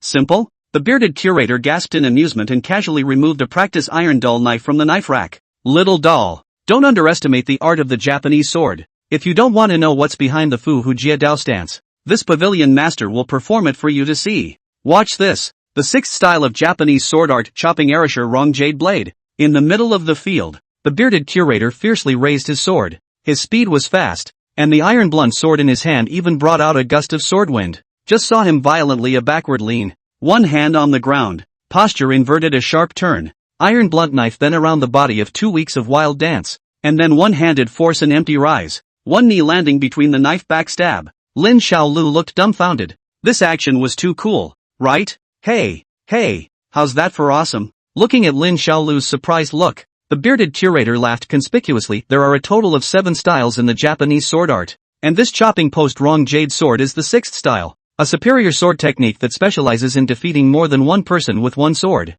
As for the 7th style, the blast treading swallow chop, and the whisking shedding blade that only exists in theory. Empty. Even this pavilion master hasn't mastered it yet, but if you worship this pavilion master as your teacher, then this pavilion master will naturally teach you in the future when he has mastered it. Lin Xiaolu froze in confusion for a moment, and after a few moments shook her head again. Sorry Uncle Beard, I've got the boss. After saying that, he pulled out a gold ingot under the bearded curator's astonished gaze. I'll buy your first 5 styles of swordsmanship, and I won't learn the next few. Putting the gold ingot down, Lin Xiaolu turned around and left without hesitation. After he left, the bearded curator suddenly sighed, put the iron blunt knife away, turned around and entered a small room filled with spirit seats, and offered incense to the tokens inside one by one. Father, I met a martial arts practicing wizard today. At a small age, he was able to flawlessly execute the Fu Hu Jia Jia sword stance just by looking at it once, but he was unwilling to worship me as his master, because the boy already had a master. As he looked at the spirit seat in front of him, a hint of nostalgia appeared in his eyes, and his rough expression became like that of a child. Father, our family's sprinting treading swallow chop, counting my generation. No one has practiced it for 3 generations, and neither Grandpa, nor you, have been able to master it, let alone the whisking shedding knife that only exists in our ancestors' theories of emptiness. That child I saw, quite a good child. I can see that he wants to learn, but he is not willing to give up his own division to worship me as a teacher. Moore did not lie to fool me, is a good boy of good character. Father, you think, do I want to give him the secret book? Father, my qualifications are too stupid. 40 years of hard practice sword still cannot perform the 7th style of the speed of the Stampede Swallow Chop. So I am a little moved. That child is too talented. May really be able to learn the long-lost speed of the Stampede Swallow Chop. When the time comes to let our Chi family Japanese sword art of the mastery of the martial arts. Back to the Shenzhou martial arts. Specializing in the killing of the Easting thieves and invaders.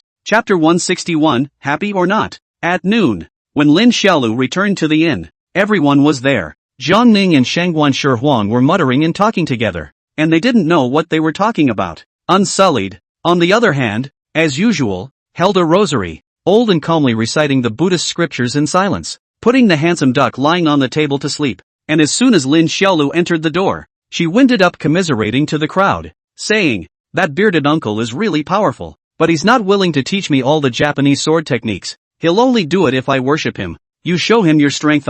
Shangguan Shihuang, who was discussing with Zhang Ning about where to go to play in the afternoon, came up with a suggestion. "Just let him know that you're a martial artist who can defeat immortal cultivators." I don't like that. Lin Xiaolu muttered and came to the table and sat down, picked up the teapot and began to drink, and after drinking it said with a heartbroken face, "That bonobo sword art is really powerful. If I can use the Daijing bronze to perform it, the power must be able to be doubled." When he had finished speaking, he opened his mouth to the group and thirsted, saying, "Let's stay here for 2 days, and then I'll go back to uncle and beg him to please teach me." The crowd didn't have much of an opinion and nodded their heads in agreement. Seeing this, Lin Xiaodir earnestly thanked everyone, and then got up and ran outside the inn again. "Fawn, what are you doing there again? That Japanese sword art is so awesome to watch that my blood boils. I'm going to go out and run for a few hours to get rid of the fire." After saying that, the energetic Lin Xiaodir ran out of the inn, dashing all the way far away. For the next few days, Lin Xiaolu would go to the dojo every morning on time to watch the dojo disciples practicing martial arts,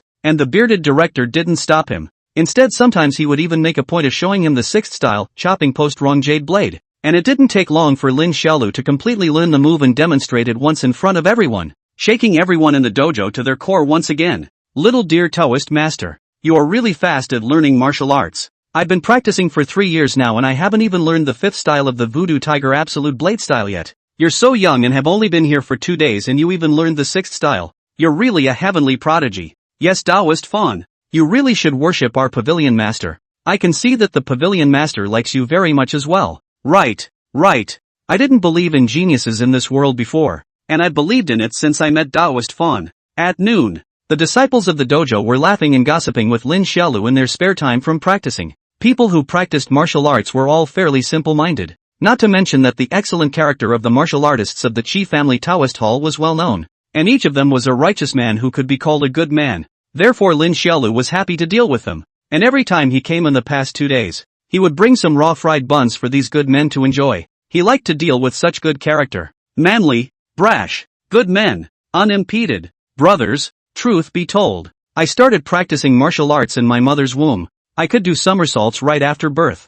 I could do one-handed push-ups at the age of 1. I automatically learned to do lightweight feats at the age of 2. And at the age of 3 I was able to fight all over the village without an opponent. In the past, people often ask me how I managed to be so hung. It's actually quite simple. I was especially well behaved since I was a kid, and I also damn well know how to behave. I never swear, and I respect my teachers, and those who know me say that I'm destined to be extraordinary, and that I have a martial arts saint's stature. The teenager bragged about himself one by one. The more he bragged, the more outrageous he became, not to mention the dawning of the Hans. Even the bearded dawning of the dawning was bluffed. In the end, he said on the rise, but also grinned broadly. The old saying has a cloud, the dog rich. Do not forget each other. Tonight after practicing, I invite everyone to go to the kiln. All to ha. Who does not come is not to give me Lin Xiaolu face. Roar roar roar roar. Ahem. Behind him, the bearded pavilion owner was thoroughly unable to listen to him and slapped him on the head without any good reason. Smiley face. How old are you to visit a kiln? Do you have that function? Nonsense. Hurry home for lunch. The Hanyu burst out laughing and watched the depressed Lin Xiaodir pout and leave. Back at the inn, Zhang Ning, Shangguan Shihuang, Unsullied, and Shui Duck, the three of them were all sitting in the lobby with nothing to do, chatting away, with a sumptuous meal in front of them, all of them waiting for Lin Xiaolu to eat lunch with them. Seeing Lin Xiaolu come back, Shangguan Shihuang immediately exasperatedly urged, "Why are you back so late today? Everyone is waiting for you to start dinner." "I can't help it. It's so popular that my brothers in the dojo won't let me leave, crying for me to take them as my little brothers." After saying that, Lin Xiaolu took a seat next to Jiang Ning with a big grin, picking up a soy sauce elbow and preparing to start eating it. Fawn, have you washed your hands? Jiang Ning slapped him. There's a well in the backyard. Go wash your hands. Anan is fine. I don't mind you guys getting dirty. Everyone? In the end, Lin Xiaoxue was forced to wash her hands and then huffed and puffed as she ate her meal. At the dinner table, Shangguan Huang asked as she ate, Lin Xiaolu, are you still going to work out this afternoon? Go on. What else would I do? This young lady is going to go out for a stroll with Ning, Unsullied, and Handsome Duck. Do you want to join us? Yeah, boss. Let's go out and play for a while. Handsome Duck flattened his mouth and advised, practicing every day. Aren't you bored? Not boring. Lin Xiaolu's brain shook straight. An inch of time is an inch of gold. I want to practice martial arts. Pop. Shangguan Huang was wealthy enough to auction off a string of bracelets. There's enough gold inside this string of bracelets to buy you a couple hundred inches to accompany this lady out this afternoon. Lin Xiaolu rolled her eyes in disdain. Has self-righteous woman. The words. Instantly the Shangguan Huang angry willow eyebrow up. She just wanted to send a bit of rage. Jiang Ning timely laugh. Practice martial arts is not wrong. But dear, you also want to combine labor and leisure. Just today once. The night you practice again. No. Lin Xiaolu was soft and hard, not giving face to anyone, and continued to shake her head. At night, I'm going to take Unsullied to a kiln. As soon as Jiang Ning heard this, she was also on fire, and her originally gentle beauty eyes instantly became stern. If you dare to go, I'll. You're on what? I will. Bite you to death. Jiang Ning huffed. Right. Bite you to death. Ning can't bite this young lady to help her. Shangguan Huang helped from the side. It's not right for you guys to be like this. Lin Xiaodir had food in her mouth, stuffing her cheeks and puffing them out, then vaguely said to Jiang Ning, Ning, we're good friends. You should support Wuxia and I. For example, in the future, Wuxia and I will go out to visit a kiln, and after we come back from shopping, you shouldn't be mean to us. Instead, you should smile and ask us if we had a good time shopping. That's what you call a good friend. Jiang Ning, Unsullied, Shangguan Pomegranate. Next to him, Handsome Duck shook his head helplessly while eating. This boss himself, really the most courageous man he has ever seen. Really worthy of being Li Mingru's disciple. Simply out of the blue but better than blue. Let the girl ask himself if he is happy with prostitutes. This mother **** is simply more than Li Mingru has the balls. In the afternoon, Lin Xiaodir didn't end up going shopping with the group, but first took an hour of horse stance, and then went out for a run without stopping, running around the whole Fufeng city until the sun was about to go down before stopping. Although it had become increasingly difficult for him to continue progressing in the martial arts path now, it didn't mean that he could stop exercising the basics. Boss said, the foundation of the exercise, for the martial arts that is like the foundation of a tall building. The stronger the foundation, the taller the building can only be built higher, more stable. In the afternoon, just before the sun went down, the teenager who had finally finished his run moved his muscles while skulking aimlessly around the city. As he passed a leafy hill on the edge of town, he saw a tea store doing good business and went up to it, ready to buy a bowl of herbal tea to quench his thirst. Ma'am, how do you sell herbal tea? 2 cents a bowl. Ooh, ma'am, give me a bowl. Soon, the teenager received a large bowl of herbal tea and was just about to drink it, but he inadvertently glanced at a teenager wearing a black power suit who was walking not far away from him in the entrance of the city gates. Originally, Lin Xiaodir didn't pay attention to it, but when the teenager walked straight to the herbal tea store and came to his side, he accidentally realized that this teenager, it seemed, was also a martial artist. This teenager was straight-backed, with an outstanding temperament, and although he was not very old, one of his hands was full of fist calluses, and Lin Xiaodir also found a very strange thing stuck on his back waist. It seemed to be a weapon. Only this weapon was very strange. It was 2 cylindrical black iron rods, and then there was a chain attached in the middle of the rods. Lin Xiaolu had never seen anything like this before and couldn't help but drink the sweet herbal tea while curiously sizing up this teenager who was 2 years older than herself. Chapter 162, Tang Long, the strange teenager. Like him, asked the lady selling herbal tea for a bowl of herbal tea and drank it with gusto. Lin Xiaolu drank 2 mouthfuls, then could not hold down the curiosity in his heart, and wanted to go up and ask him where he mixed. But not far from the haystacks came a soft sound. Shoo! A sharp arrow flew out without warning, and with a sharp cracking sound flew towards this strange teenager. Lin Xiaolu's gaze condensed, just wanted to help, but the teenager instantly raised a hand, fast and accurate to hold the arrow that shot at his side face, and the other hand, still in no hurry to hold the tea bowl to drink tea, as if nothing had happened. The sharp arrow that kept trembling was only 2 inches away from the side of his face, but it could no longer pierce. The civilians in the tea store who saw this scene froze. A few breaths later. Ah! Murder! Help! Someone's shooting arrows. Everyone is almost the same time screamed out. Crying father and mother began to run everywhere. A time around the tea store in chaos. The tea store lady is even stalls are not. Wailing and screaming on the run. Lin Xiaolu was holding the tea bowl with a dumbfounded look on her face, and hurriedly shouted at the older woman's back. Ma'am, I haven't paid yet. The old lady did not reply, but only kept making the sound, help, help, help. Lin Fawn. Soon. All the tea guests have run out. Helpless Lin Xiaolu turned his head to look at the young man still gulp gulp gulp booze. After a moment of stagnation, also picked up his own bowl of tea to continue to drink tea. Gobble gobble gobble. Together, the two teenagers clutched tea bowls larger than their faces and drank from them in front of the empty tea store. And before long, 7 or 8 big men with cutlasses and cold faces jumped out from the haystacks on the side, each looking at the black-clothed teenager who was drinking herbal tea as if they were enemies. Tang Long, you can't run away. The black-clothed teenager pinched and folded the arrow with one hand, finished the herbal tea with ease, exhaled a mouthful of turbid air, then placed the empty bowl on the tea stall, dropped a few copper coins in the bowl, and glanced at Lin Xiaolu, who was still gulping the tea, before finally turning around to face the knife-wielding dudes. As a martial arts scholar personally certified by the court, do you guys think I need to escape? He looked at the nervous few swordsmen in front of him and laughed lightly. You guys you might have gotten one thing wrong. It's not that you guys chased me down, but I'm in a bad mood and I'm specifically here to drink tea and wait for you guys to chase me down. When these words came out, the several Hans immediately became even more nervous, each one looking at the teenager with a bad expression,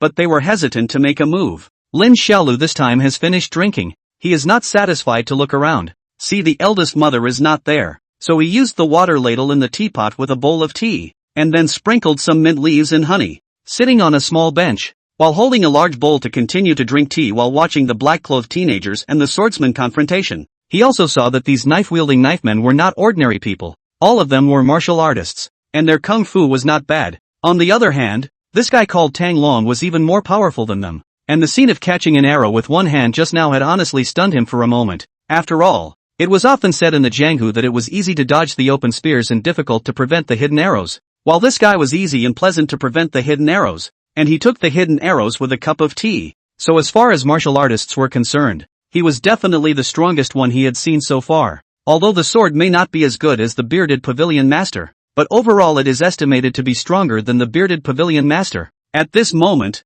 Lin Xiaolu just looked on expectantly while drinking tea, eager to know how strong this Tang Long was. In the middle of the field, the teenager Tang Long finished his words with the swordsman, and then slowly and methodically drew the strange-looking weapon from his back waist, holding one end of the iron rod, and shook it up. The chain was connected to another iron rod, which was thrown in the air one by one, creating shadows and constantly emitting the sound of hoo-hoo-hoo wind. The knife-wielding swordsmen became even more nervous when they saw him in this state, and none of them dared to utter a single breath. The teenager, on the other hand, was very calm, his right hand unhurriedly flinging a strange stick, his left hand lifting up at these 7 or 8 swordsmen in front of him, and then arrogantly waving, his attitude arrogant to the extreme. The leader was sweating coldly as he looked at the teenager in front of him, and after hesitating for a moment, he violently swung his sword and rushed out. Cut him! As soon as the words left his mouth, the black-clothed teenager violently let out a strange cry. I'll fight! Lin Xiaolu, who had just finished her second bowl of herbal tea at the back,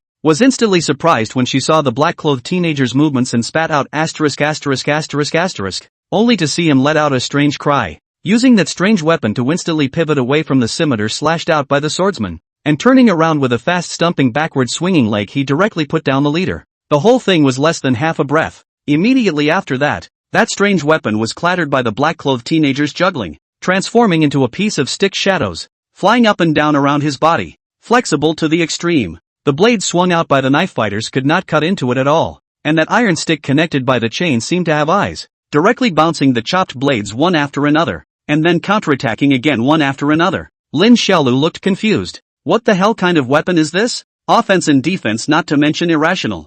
You say it's stiff, but it's as soft as a whip. You say it's soft, but every time it's drawn out, the power seems to be greater than an ordinary iron rod, and there is simply no bladesman who can block it for a moment, and in the twinkling of an eye, he's seriously injured. In the middle of the field, this black-clothed teenager named Tang Long danced with a strange weapon, and with his extremely fast leg technique, he put down several people in front of him almost in a matter of moments. Lin Xiaolu was shocked.